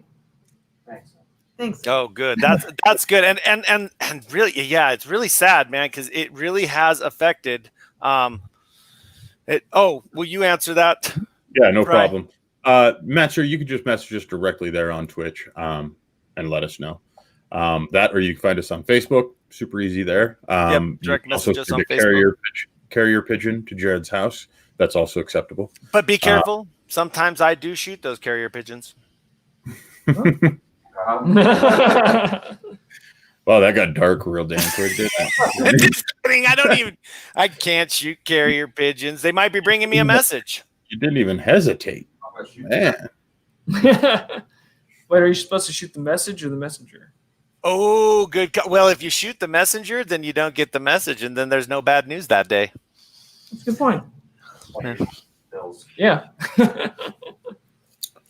Message me on Twitter. Thank you, Shuckin. Appreciate that. I'll make sure we get that added to the list, and we'll get that stuff shot out to you. Awesome. Awesome. Okay, so now that we've given one away, let's move on. Sure. Do you guys have any advice for people coming into the industry? Sure. The comic industry, or I guess. Creators coming into the comic industry, and I would say right now it's kind of a rough situation because the big traditional companies, Marvel and DC, they have some major gatekeeping issues where if you're not on board with very specific things, you're not going to fly in there. And in fact, even some of the people that are established in there are being kind of brigaded and attacked and hounded out of the industry. So, oh wow. For starters, I would say unless you're very well connected and you're very good at tiptoeing around social landmines and you're willing to never, ever have an opinion about anything, maybe then you could go into those big companies. But I think I would advise going independent because that gives you a lot more freedom. And there's more options now than there ever have been for being independent. There's, different print-on-demand options. There's Kickstarter. There's Patreon. Like Kickstarter, Patreon, they didn't exist even back when we were going full-time for the first time. We were doing pre-orders. Yep. But so there's more tools at your disposal now than ever before, and a lot of people that have gotten big in comics, maybe in the industry, they're actually migrating to crowdfunding. They're migrating to Kickstarter and other platforms to work for themselves because they can make more money than they can at like Marvel or DC. Wow. And that's because the customers are not really buying the legacy stuff as much as they used to. They kind of inflate those numbers by forcing comic shops to buy things that they can't sell, but that's a whole other can of worms. So I would say crowdfunding is really where it's at, crowdfunding in the independent market. But it's also extremely difficult to gain traction. Even if your work is incredibly good, the skill of getting attention on that is entirely separate from the skill of creating it. So you need to figure out what it takes to get attention and start basically doing A/B testing, experimenting, getting on social media, making videos, just figuring stuff out. And one of the I personally think this is like a dead-end method of doing it. One of the most explosive things right now, or I guess not right now, the last few years, is this Comicscape movement. And the Comicscape movement is, I guess, one way of getting attention. And they were sort of branding themselves as like, oh, we're the alternative to like DC and Marvel and those things. And it's like, okay, it's good. We need an alternative. And there's plenty of controversy on like the stuff that goes on in that movement. But from an outsider perspective, it just looks at this point more like a reality TV show than a creative market. Because there's tons of drama, tons of backstabbing, all kinds of social nonsense. I mean, when you tune into it, I don't even know really if people care about the books that are being produced in that movement. Because it seems like people will buy a zillion copies of it, but they're buying like a flag of allegiance. They're basically being like, look at me, I'm a fan of this person who is my avatar in the culture war. And it's like, so they're kind of buying a badge of allegiance rather than a book. Because the moment they decide that they have switched sides or that person's not pure enough anymore or whatever, the minute they decide they're on a different side, suddenly they hate that book when they used to love that book. So it's like, okay, well then I don't think it's about the book, is it? So really? Yeah, so I would say, and right now that's also being kind of propped up by the traditional industry as like, look, see, everyone in the indie market is evil. Don't be like them.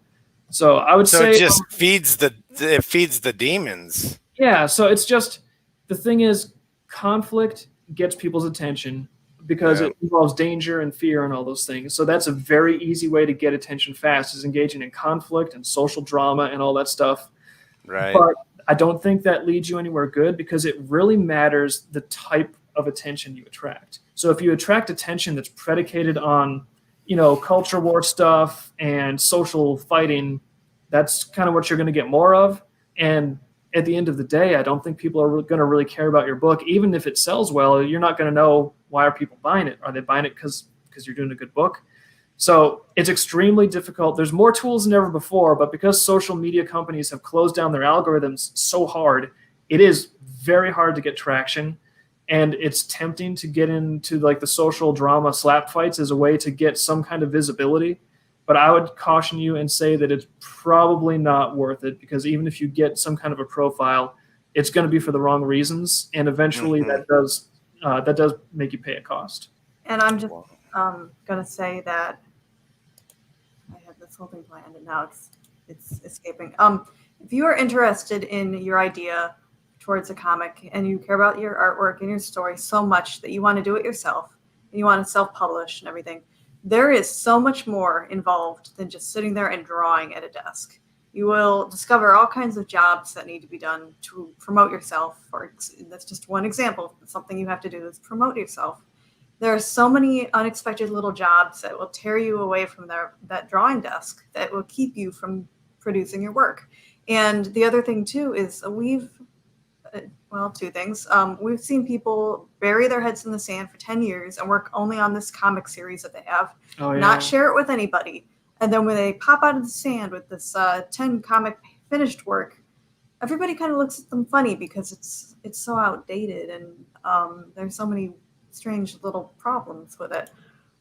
I'm saying that since we were self-publishing a long time ago, everything has changed and we've had to adapt to it, which is very lucky for us.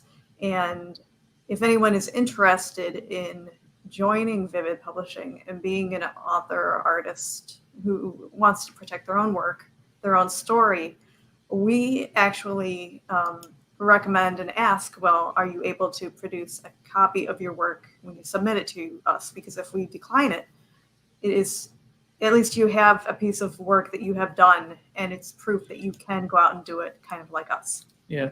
And I think, I think that's the path forward is the foundation is going to be make something that is genuinely excellent that other people will find value in. And then some people can wear a lot of hats. Like we've had to look, like Liz is right. There's a ton of jobs involved in this, like everything from penciling and writing and, the creative side to website. Yeah. Marketing, branding, accounting, fulfillment, just tons of stuff. So not everybody can do all that, frankly. And it's difficult, but I think the key is like one of the things about the internet is it can help connect you to people that are kind of in the same vein as you. So I think that's the key going forward is find the thing that you really love to do and start improving your ability to do it and get that skill level up. And then the people that are in this for the right reasons, not the people that are just after a quick money grab, not the people that are after like internet drama or clout or whatever. The people that are in it for the right reasons, you got to start feeling out and talking to people and figure out who's in it for the same reasons as you, start coming together, and then you can start finding ways to help each other, because unless you want to do 37 full-time jobs all on your own, eventually you got to start building some kind of a creative community where there's a lot of roles, but a lot of people to fill those roles. And I think that's what's sort of starting to form up. And again, the crowdfunding market, crypto comics, I think these are like big, important landmarks in that terrain. And there is that massive distraction of like social media drama, but I think that might be on the way out. So hopefully we can start building a community that's actually, based on cool stuff that people like. Well, so I've got two things. One, so this has sparked a question in my mind. So I'm a creator. I want to try. I want to try to do this, and I really like the way that Vivid Publishing sounds. Where would I go to submit maybe a fanfare script or something to you guys to be auditioned as a potential sign? Do you guys have a place where people can actually go to submit work to Vivid Publishing, or yes. How does that work? Just go to the Vivid Publishing website, and that is vividpub.com. So if you go there, there's going to be a whole section that's like submissions, and that has all the info you need. Fantastic. Yeah. All right. Awesome. So for anybody out there who possibly would want to do something with Vivid Publishing, because trust me, I understand completely, they do awesome work, and they've also gone through a lot of the pitfalls, so they can help educate you in many, many, many different ways that will help you. Basically, instead of starting at ground zero, you're getting in with people who can take you up levels very, very quickly. So for anybody that can and would like to, that is vividpub.com. Correct. We've got a link in chat. Fantastic. All right. That's awesome. Okay. That was one thing. The other thing, and I can't, it was in relation to something you guys were saying. Well, I can't remember. Fry, take it away. Yeah, so we've got a lot of comments in chat, guys. We're going to have to start kind of skipping over a few, and I apologize about that. Normally we don't do that, but in order to get through these... I'm sorry, Fry. Have I been distracting you? No. Oh, I was good. actually really listening to what David had to say. It was very I know. So, you guys are so awesome. Russell says, I've been trying to get Fry to do a comic with me forever. That's not true. Busted! So let me scroll back up here real quick. Chris earlier had said, I tried to do comics. I found out that I'm terrible at drawing. I also get very frustrated by it. But I can write stuff and I like it. Yeah. And it was really cool. And the biggest reason I'm pulling this up, just so you guys can see, especially David and Liz, I'm sure you guys see this all the time, but this is going to showcase your guys' fan base. This is so awesome. I noticed it too. Like right after that, we had Mythics talking through, hey, here's some things to do with me. And then Charlie saying, hey, what about this over here? And then Mythics saying, there you go. And then Charlie coming back on with a few other ideas. And then somebody saying that they messaged me on Twitter. That was about the shirt win. Yep. And then somebody talking about the demons that David had mentioned during his chat, but then it cuts right back into, don't ever give up on your creative ideas, Chris. Even words can be very powerful tools to share your vision with the world. That comment was by Glitchman on Twitch, which is super cool. Like your guys so awesome. Your guys' fan base is so rad. We're really fortunate with the people that have called in. And I wanted to talk a little bit about the guy that mentioned like, oh, I'm not very good at drawing, but I like to write. That's great. And that kind of goes into what I was saying, where we sort of need to have a creative community come together because the establishment community out in Hollywood, it's so broken. If you don't know the right people, it doesn't matter how talented you are. And that's not it's who you know, not what you know, right? Yeah. And I would like to see an industry grow up where it's based on what you can do. If you're really good, if you can make the best stuff and bring the best value to people that want to be entertained, lo and behold, you can bring that value to them. And it's not based on whose dick you suck. So if you're... You hear that, Fry? This is a good time to let everybody know that this might be for mature audiences, people. Just saying. Oh yeah, but anyways, work. Good now. But if you're But if you're a good author, or if you're interested in writing, like, get really, really good at it. Don't feel like you also have to do everything, like, because it's not realistic to expect everyone to be at the top of their game in everything. And there's a lot of people out there that are artists, that are really good artists, who can't tell a story to save their lives, and they're not good writers. And that's not anything to dump on them about, but it just means you might be having the exact talent set that someone else needs. And so if you just work on what you love to do, and you get really good at it and develop your skill realistically, and make sure that it's something that actually is good, not just in your mind, get it out there in the real world and test it. There's ways that you can combine with other people where it's not going to be a shortfall. It's going to be an asset. Oh, that's excellent. Excellent. So never give up and never surrender. Yes. Right? Someone save me. I did remember the what I was thinking of earlier, and when you guys were talking about it, it sounds like that there's not really a free market out there yet. Because in a free market, basically, I believe that in a free market, people will have the work will have the ability to show forth, and the buyer base or the reader base will actually promote good works. Yeah. In a free market.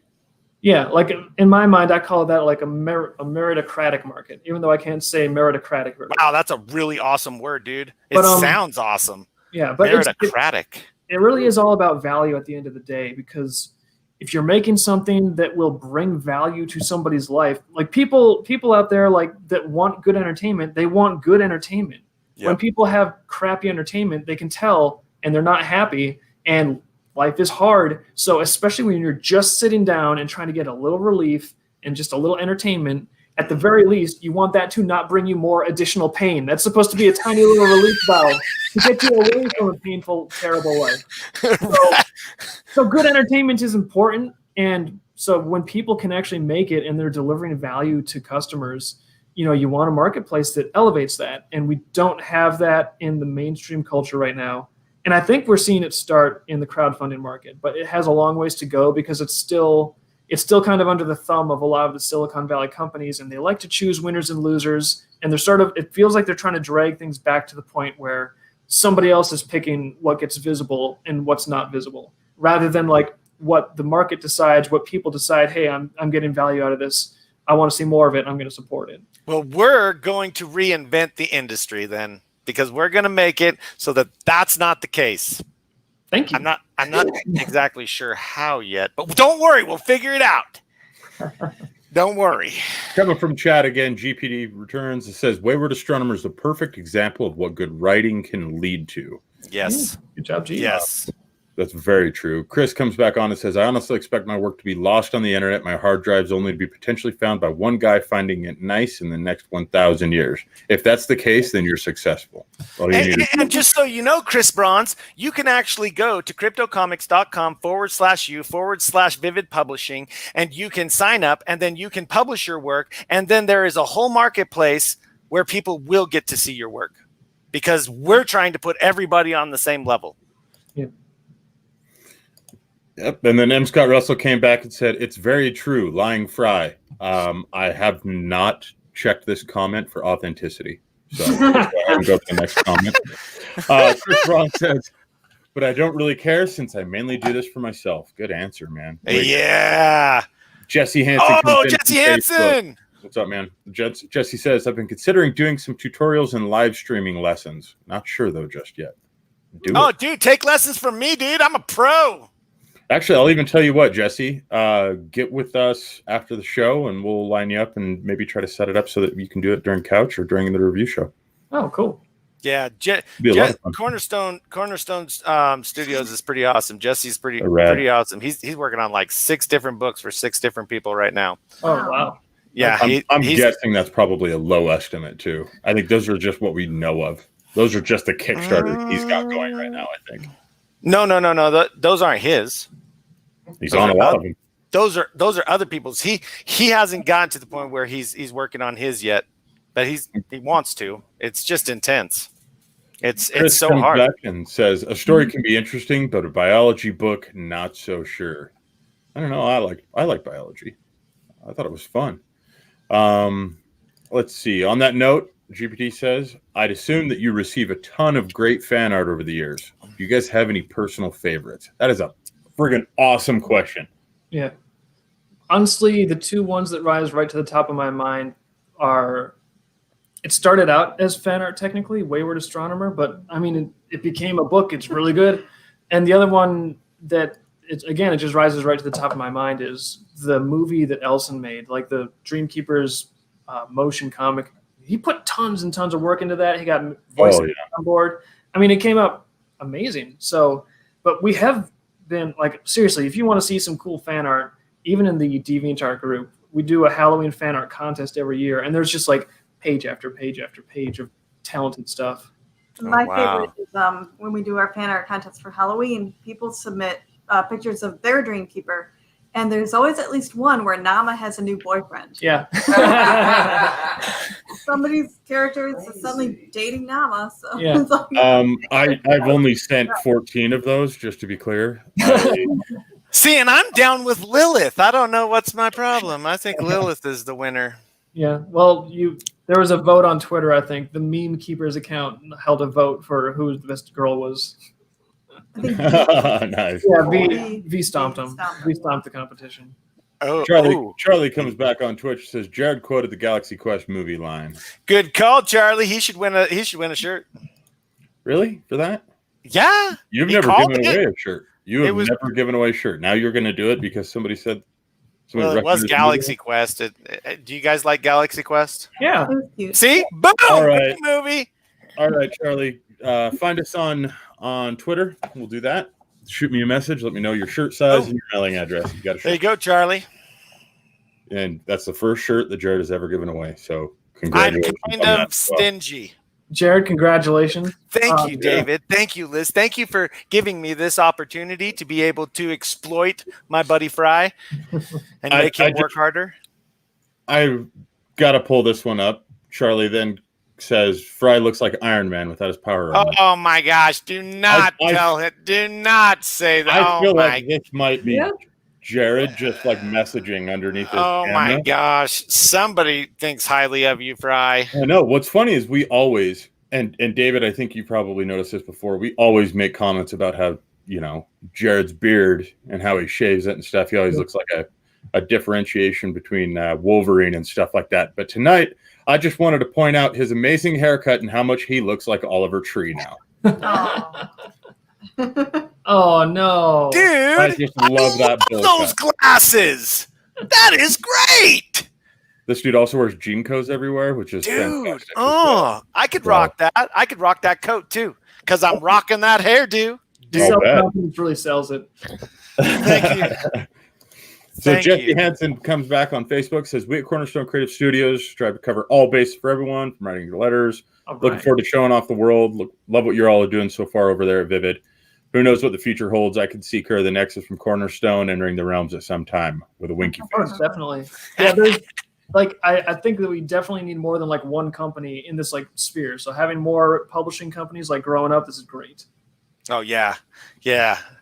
And this is what it's all about. This is what it's all about. Coming together, creating an actual community where we're supporting each other on the basis of comics, on the basis of following what you want to do. See, when I got into the industry, I was surprised at how restricted it was. One of the funny things I found out was that people won't look at your stuff because they fear that if they do, then it will stop them from making something they may already be working on or some crazy like complex thing like that. And that's why to be able to self-publish is really the best way, getting out there. I mean, not saying not to work with Vivid Publishing and establishments like that, because again, you're getting the experience, the expertise. You don't have to hit those pitfalls, but getting out there and pushing yourself, going with your own idea, getting that idea to fruition, and then taking that risk and just putting it all out on the line.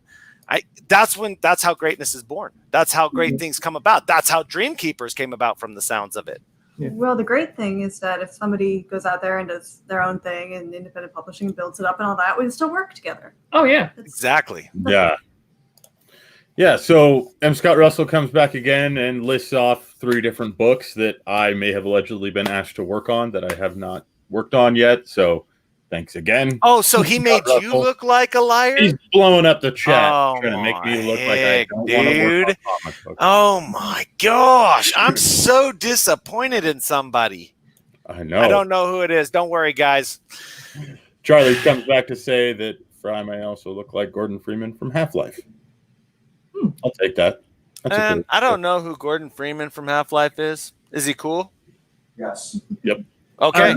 Yes. Says yes. Yes. Yeah, another Fry gets another. How did Fry get so popular on his looks? This is That's handsome. crazy. He is a Dang, handsome Fry. devil. What I can I didn't say? realize I was working with such a masculine man. That's what happens, baby. All right, so Chris comes back and says, my first objective transcript will have in mind. Second, I feel like I've created something. Third, make myself and why not other people dream. Yeah. Perfect. Okay. I like it. I like it. GPD says, yes, the motion comic was so well done. I think that's in reference to what you were mentioning earlier there, David, the YouTube video.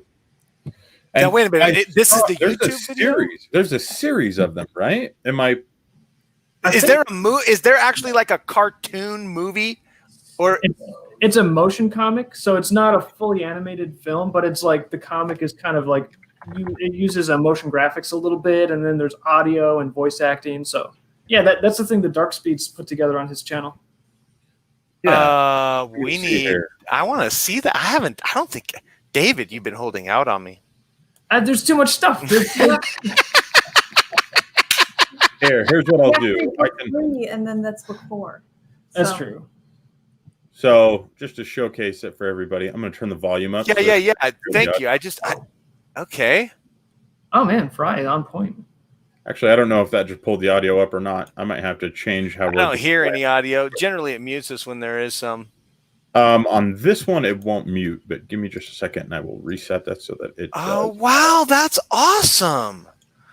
Yeah, when I saw that clip, I was like, wait a minute, these guys are doing cartoons.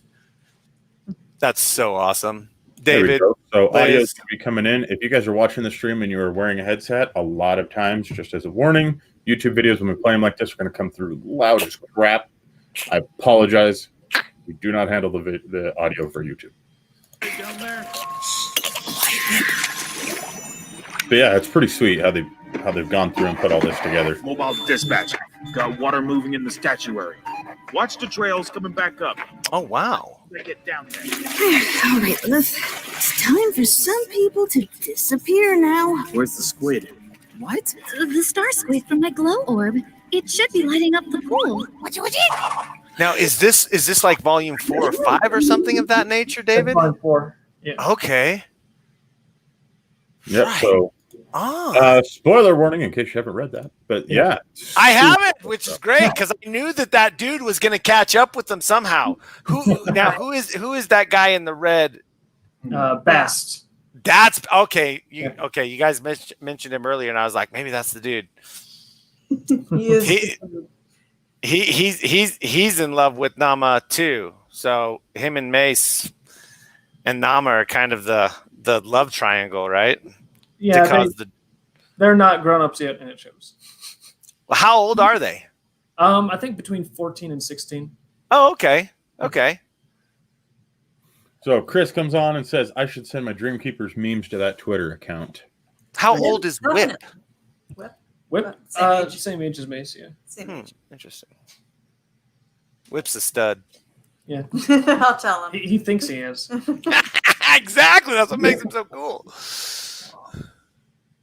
And then let's see, Manser comes back on and says, not really a fan of the Fan X OC thing, but it's nice that the characters are appreciated.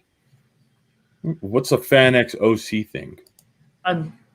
It's when someone ships themselves. with Oh. the character. Yeah. Oh, yeah. It's like when a fan makes a romantic, like, oh, I'm in love with this character from the series. Oh. Yeah, we were talking about Halloween Nama thing. No, we Yeah. thought it Manser comes was back and says, I meant fan and official. Yeah. And again, it's like if people want to do I count that as like fan fiction, and it's like, yeah, whatever you want, because we can make the books be canon, and then whatever you want to do in your own like head canon on the side, have fun. It's there for you to have fun. Yeah, that's so cool. And that's one of the coolest things about what you guys have done with this world, giving people so much material to really dive into the world that then they can add and create and make the world bigger and bigger. And that's what makes, any world better, is community. I'm a firm believer in community. Yeah. I don't know if I need to play Half-Life. Yeah, Jared needs to play Half-Life. Why? Jesse comes back and says, "Gotta love the colors on Dreamkeepers." Even spoke a bit about that during the couch session the other day. That's true. Oh, thank you. Just so you know, I play Full Life. Boom. That's a shutdown. Half-Life. Have I ever heard any? Yeah. Bone, why didn't you play Full Life? Yeah. Called Full Life. There is? Yes. What?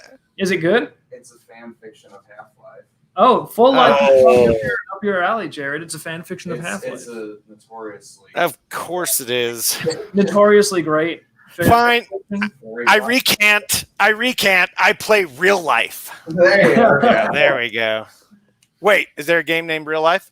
I just play Half-Life at this point. That's what I think. It depends on if you believe in the simulation, I guess. Oh, we are in a simulation last I read on the internet somewhere, and that don't lie. Oh, David, we talked about this before the stream. Don't let him go on to conspiracy theories, man. What are you talking about? We're We're gonna not. lose control. We're not, dude. Come on now. We ain't gonna lose control. We already lost control, guys. There you go. This one's a good comment. Actually, here, I'm gonna let you read this. You like this one. Said Nama's the new Geico Girl mascot in the dream world, but for Manukale Mounts Transport Insurance Company. I don't think she'd be a good mascot. She'd say the wrong things on purpose. That's what I'm thinking. Yeah. Nama Okay. would say the wrong thing. She seems so nice. Well, to her friends. But. Lilith is the one that would say the wrong things. Jared, I think you have Nama and Lilith confused. Do I? I think you do. Yeah. No, Nama wait. is the purple demon girl. Lilith is the Oh, you're right, Liz. Thank you. Thank See, you so right? much. She is. I'm How sorry. often, like it's her specialty to point out your flaws. Dang! Wow. And she won't stop. It's okay. It's okay. It's okay. Somebody else who was that? Just pointed it out. I'm getting schooled right now by chat. All right. No, I think when you're doing it especially, politely. like, there's a lot of characters in the series, so when you first read it, it's going to take a little while for it to gel. So it's all good. It is taking me a little bit to gel, but luckily we've got Liz. She'll keep me in line. We've got what was that, Glitch? Yep, she'll keep me, or he or she will keep me in line. Oh my heck! So Nama is the one that I think is so cool because she's kind of the one that's like, she has that rough exterior. I was calling her Lilith the whole time. Lilith is the cute one. Yeah. Oh my heck! So Mace and the other dude like Lilith, not Nama. Yeah. Oh heck! You guys could have corrected me like an episode ago on this interview. Sure. Oh. Dave, can you explain the Lilith and Nama names? Oh yeah, Oh, yeah. Actually, it's Lilith, Nama, and Igrath. Back in the early days when I was getting Volume 1 and all that stuff ready, I was trying to do a lot of research into dreams, and it turns out there's a lot of dream mythology from ancient Mesopotamian cultures.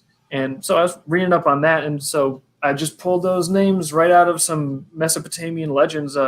Originally, I guess there were three sisters. Like Lilith is kind of famous because of the whole Adam and Eve. There's like an alternate mythology that involves Lilith being like the first woman, and technically Eve was the second draft, but Lilith was too willful in this mythology. So Lilith is like, hey, you're too willful. You're evil. You're out.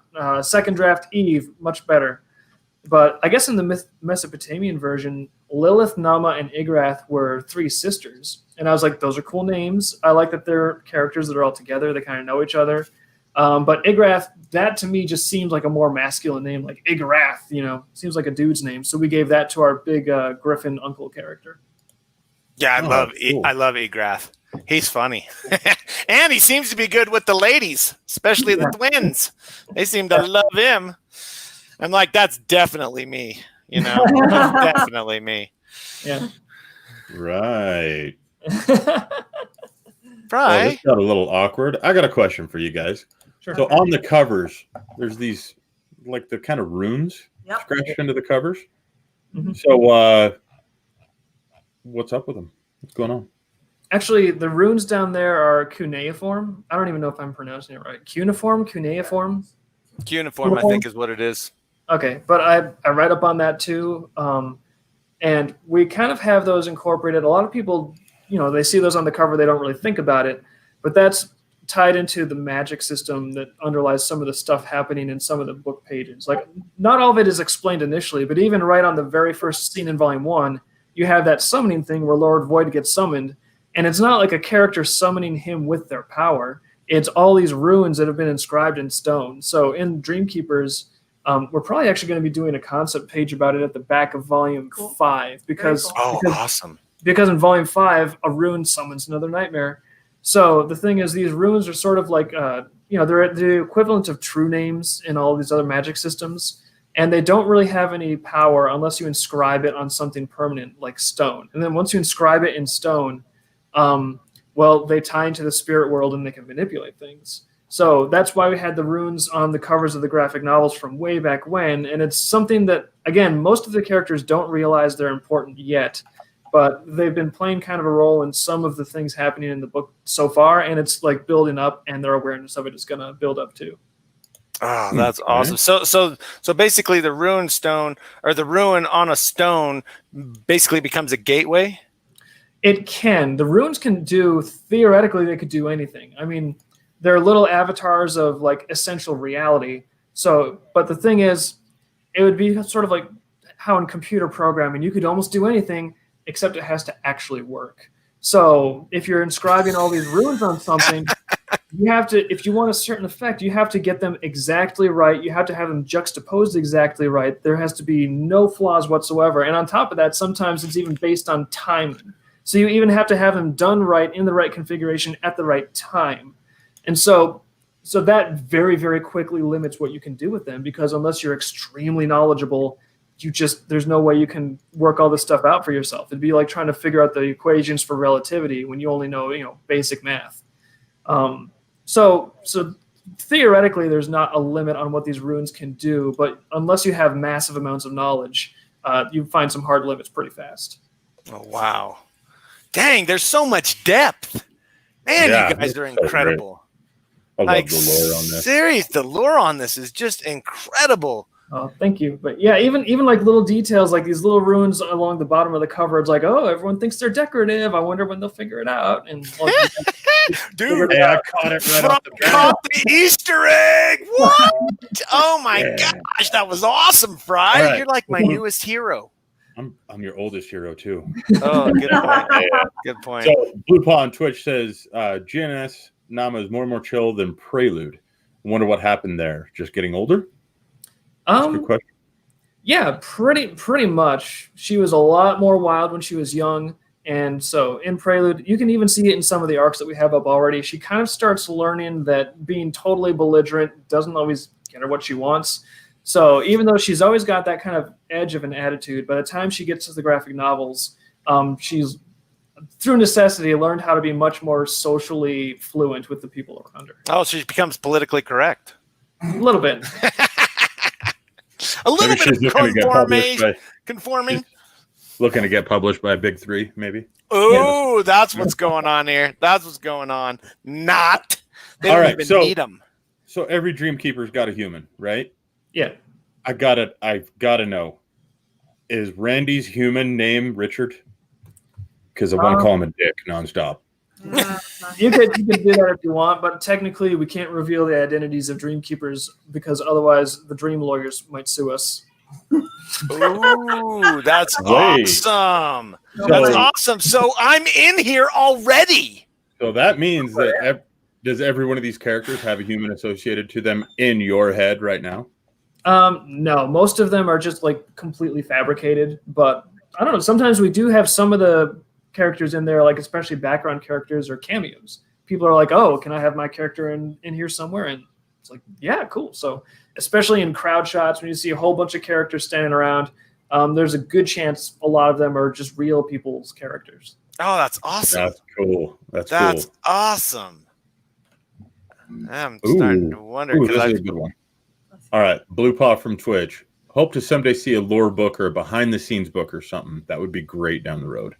Yes. That would be cool. It would be cool. Yeah, that would be way cool.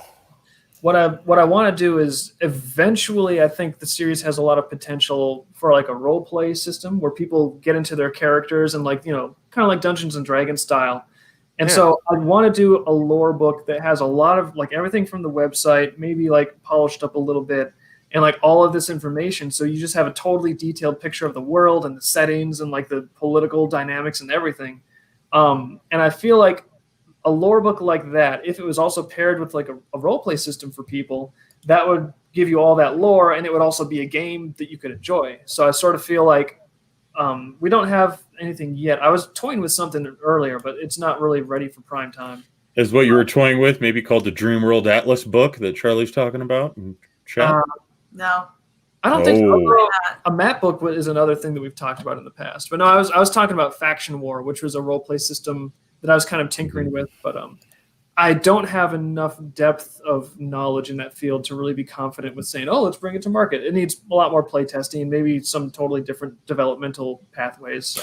Do Dreamkeepers have like is there any one Dreamkeeper that's more powerful over another when it comes to their powers? Yeah, there's definitely just like if you meet a guy in the street, some guys are going to be a lot more physically strong than some other guys. Oh, okay. So it's more attribute associated. Yeah. In fact, we have a whole chart set up of power types. And then in the Troika, just because, you know, they're a military outfit, they kind of have to know like, oh, what can this soldier do? What can that soldier do? So they rank it on a scale of 1 to 6. Like 1 is like, okay, you're pretty, your power is relatively weak. And then 6 is like, it's just kind of godlike. They don't really have any 6s because that's insane. Can I be a 6? Please, guys, come on, please, please. It's your character. You get to decide. Woohoo! I will say in the Faction War roleplay system I made, if you notched your power up to a 6, it also requires like that much resolve to use it. So it's like you can't use it as often then. That's all right. You done with that? I'll just wait till the very last minute, and then I'll be like, ha ha! The holy hand grenade! Yeah. Magic missile. A good game has like nice trade-offs where it's like you're never like, oh, here's the one way to be best at everything. It's like, oh, you can be good at this, but it'll make you worse at that, and that way there's like sort of a dynamic mix in there. I'm about to like totally jump out. I just started thinking about this in the game Skirmish. Yeah. When I was watching, what was the different? Like it seemed like basically you were matching up. Runs. So like you would be over here and that would be something going on here, but then you had this here. You had basically 3 rows of runs. What is that in relation to the game Skirmish? The game Skirmish, what that is it's a game that's similar to Magic the Gathering, except you don't have to constantly buy cards forever. Once you have the game, oh my gosh, you have the game and you can play. Oh, you're so awesome. Both of you guys are so nice. So thank you. So that what you're describing is there's basically it subdivides the table into some spatial zones. There's a center zone, and then like a left flank and a right flank. And that's significant because some cards, if you put it in the centers there, let's say your enemy, your opponent, they've got a really powerful bad guy right in that center zone, and he's just going to stomp you into pudding. Well, you might actually want to redeploy your card and fly over, chill out on one of the flanks. And if you're in that flank, you're further away from him, he might not be able to get to you. And a lot of times, too, like based on your positioning, sometimes you can do flank attacks that have advantages. Sometimes you can dominate a lane and just really pound down on them. So the spatial element brings all kinds of tactical considerations into a game of Skirmish. So it's a real good strategy game. I think so. I'm still not even good at it yet. It's a lot of fun. Yeah, I was watching him play at CouchCon, and I unfortunately I didn't get enough time to really understand what was going on. So I didn't understand that those 2 sides were flanking. That's really a cool concept. I like that idea because, you know, I mean, that's what you do. You distract up the middle while your special forces are flanking the side. Yep. Yeah, that's can awesome. Be an explicit strategy. And then sometimes So you got to decide too, are you going to concentrate your forces in one area and dominate one lane? But if you do that, then you might be just giving your enemy an entire flank zone. And if they have a clear flank zone, they can do some serious damage. So it's like, okay, how much do I concentrate? How much do I disperse my forces? So there's lots of cool like trade-offs and things you can do. Is the damage coming to you? Are you the one carrying the hit points? Actually, the hit points are on the individual character heroes. So each hero out there has a little hit point. That's why there's a D20 next to them. So that way it registers if they get attacked. And they're also the ones that carry the resources. So I think in Magic you have like mana cards or something. Right. This is a different system where each character, if they're a hero, they build up what we call resolve. So you get like a resolve on them every turn. And the more resolve they have, the more cards they can just bust out from your hand, so they can make a lot of action happen. And then that's another thing to think about. Do you want to build up a lot of resolve on that character so that they can suddenly like 3 turns from now they're going to just like wipe the board, or do you want to like do something now and then like spend that resolve and then spend it as you get it? Because too, like the thing is, if you got a character with a bunch of resolve but somebody kills that character, that resolve is gone. I was wondering if somebody could take away your resolve. Yeah, so there's a risk if you're building up a lot of resolve on a character with big plans, you might lose it if they target that character. That was really, really cool to see the skirmish game being played at CouchCon. That is really neat that you guys came up with a game, a card game. Now I'm gonna bring this up real quick just so that everybody knows. A lot of people might not be familiar with whatever he's talking about. Oh yeah, great call, Fry. Sorry, I told you it was total left field. Sorry, guys. Let me do this. Skirmish was Dreamkeeper Skirmish was extremely popular on Kickstarter. Looking from it here, you guys had originally set a goal of 14,700, and you guys capped over 54,000 with that, which is dramatically. That's an extremely successful Kickstarter. Amazing, yeah. So it started out quite popular, but what I'm going to do is I'm going to play the video for it. Awesome! David, as long as you guys are good with that. Yeah. Our audio will mute while I play this, but this will give everybody kind of a better idea based on what the Kickstarter video was. Yeah.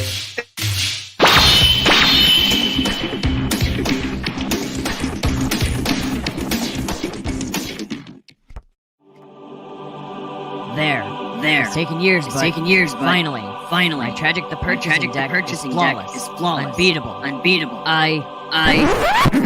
You didn't hear? They pushed out a new expansion today. Beyond Phantom Walker 5. You can't expect to compete with just this. Keeping up with a great game can be a challenge. Don't get lost in the shuffle. If you'd like to change the pace, cut to the chase, fight your friends in skirmish. Key innovations overlap to convey strategic depth in a lean game system. Tactically distinct characters from the Dreamkeepers series, flanking deployment zones and power-ups. Our Kickstarter aims to unlock an ARG smartphone app that lets you see 3D characters with animated damage counters right on your tabletop. Don't clutter your time with collecting. Play. Back Dreamkeepers Skirmish.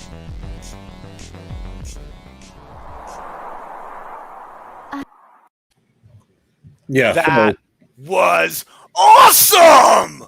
Oh my God, you did that! Oh, so tragic. That was so awesome. I saw my boy right there on the floor, just like that. Yeah, it's pretty sweet. That video is a bit longer, but I cut it a little bit short. That is 5 minutes or something like that. So awesome. That's a really cool concept. So basically, you can buy Skirmish, and you have the whole game. You have everything you need to play, and it's not going to be additional pieces or additional things or change of rule sets and things like that. Like, you have the game, you can play the game. Now, how many people can play the game? It's really balanced for one-on-one. There's play modes where you can play with more people, like up to 8 people, but those are not like as finely balanced. So it's more of like a party mode just for fun kind of thing. And yeah, we do want to make expansion decks, but the guiding principle for us on that is we want expansion decks that add variety and strategic variation to the game, but it never, ever makes the core game obsolete. Like, you always want someone with the core game to be tactically competitive. So that's why it takes a lot of balancing and polishing to actually make that pulled off effectively. Oh, that is so awesome. Man, I did not know that much about Skirmish. what I saw at CouchCon, which was awesome. But man, that is incredible. Yeah, My hat's off to you, David. It was. I had never produced something like that before. Like, we've published a lot of books, but this was like, the game has so many literal moving parts in it. It's like, oh, you got the cards, and it's got a vacuum form inlay. You want to get like a sturdy box because it's like, you don't want people where their box just falls apart. You want a box that has reusability. I had like extra slots in there because I was like, well, if we make expansion decks, we want to have somewhere where those expansion decks to go, so their box is still going to be useful. It's not just like, oh, I got an expansion deck and the box is worthless. So you want the box to be good. You got to have counters and dice and. That's fantastic. So where did the inspiration for Skirmish come from? We actually had some readers just approach and be like, hey, we're interested in like working with you to make a game. Are you cool with that? And I was like, yeah, cool. Go for it. And then if you have anything later on that's like ready to show, come show me. And they did. So they went ahead and joined up with us, and wow, we worked together. And I tried to submit some ideas. Actually, I did share the idea of like, hey, what if we had 3 different lanes of play? And fortunately, I think that really helped take the whole thing to another level. And then we did a campaign. Again, the community around Dreamkeepers is so incredible. It's incredible how you guys are evolving as a community, as a group. My hat's off to everybody, all of your fans. Bravo. Just keep going, because this is what's gonna make indies really be able to survive. You know what I mean? And forget survive.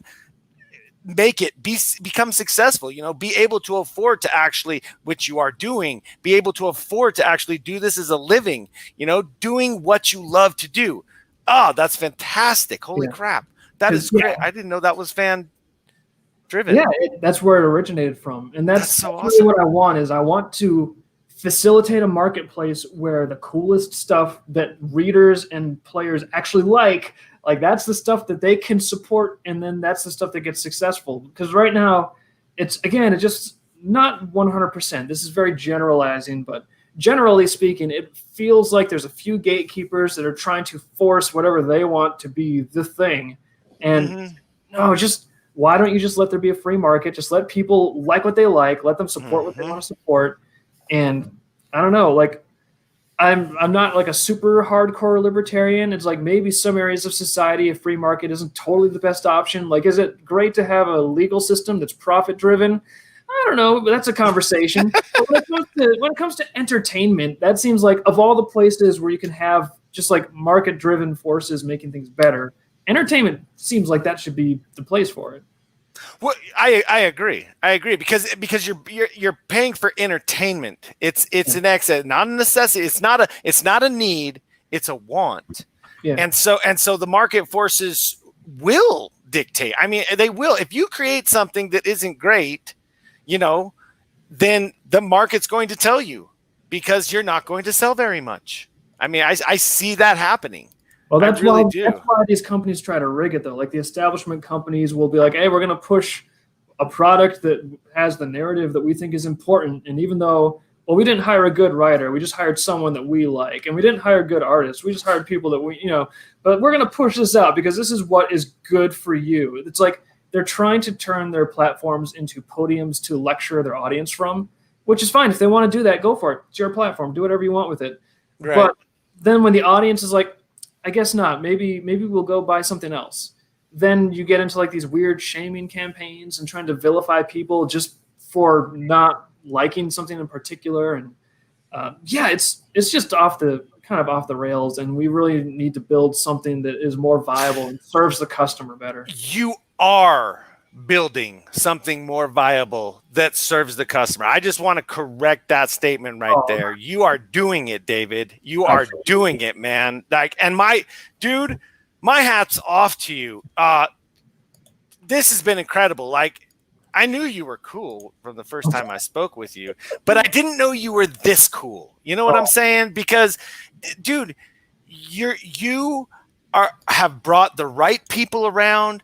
You've brought things together. You've been open to other people's ideas. You're allowing things to grow. And I compliment you because, again, I'm not that person. I have a hard time letting things grow outside of my control because, I fear the fear gets hold of me, and you're fighting the fear and you're pushing it aside and you're saying, you know what, together we're going to make something great.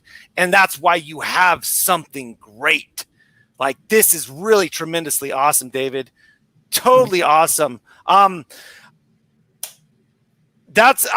We've gone about 2 hours, over 2 hours, and it has been a joy. So I'm gonna freaking start wrapping this up. However, I wanted to make sure that we plugged all the different places that people can get Dreamkeepers stuff, anything and everything you can think of. Let's start getting it out there to where people can actually go and find and buy and support Vivid Publishing and Dreamkeepers, the universe.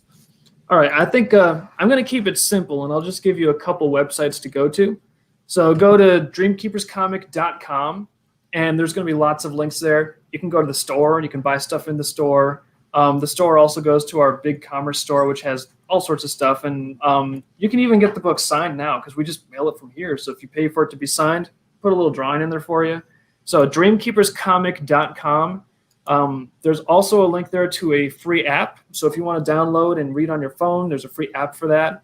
And as we get more stuff in the Crypto Comics marketplace, we're definitely going to be having a big link to that. I'm just behind on my web design right now.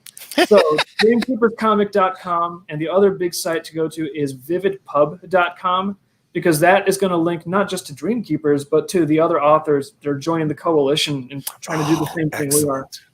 Yeah, all right. That's right. So you got all those fan writers as well. And just to clarify, so some of they're all writing within the Dreamkeepers universe, or is Vivid Publishing actually publishing people outside of the Dreamkeepers universe? So they're working on their own direction. It's people that are working on their own totally original stuff. Nothing to do with Dreamkeepers. Like we got Bone over there, and he's 5 pages away from having right. That's what I'm saying. It's going to be awesome. We've got UberQuest. We've got GarageBand. We've got Vampire Holidays. We've got Bethelium, which is another new author that just signed up recently. Their stuff is awesome. Right on. I'm going to be in trouble if I forget anyone, and I'm sure that I am. But dude, don't forget anybody. Come on, man. You can't do this to us, man. But they're not going to forgive me.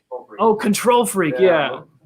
Control Freak is awesome, but it's still like not that many pages, so it's hard for me to remember. So all of these can be found at vividpub.com. Oh, fantastic, dude. Fantastic. And then all those people better be coming into the marketplace, man. I'll be telling them they should. I mean, I'm not going to be dictating, but I will. No, don't dictate. Trust me. We don't like dictators.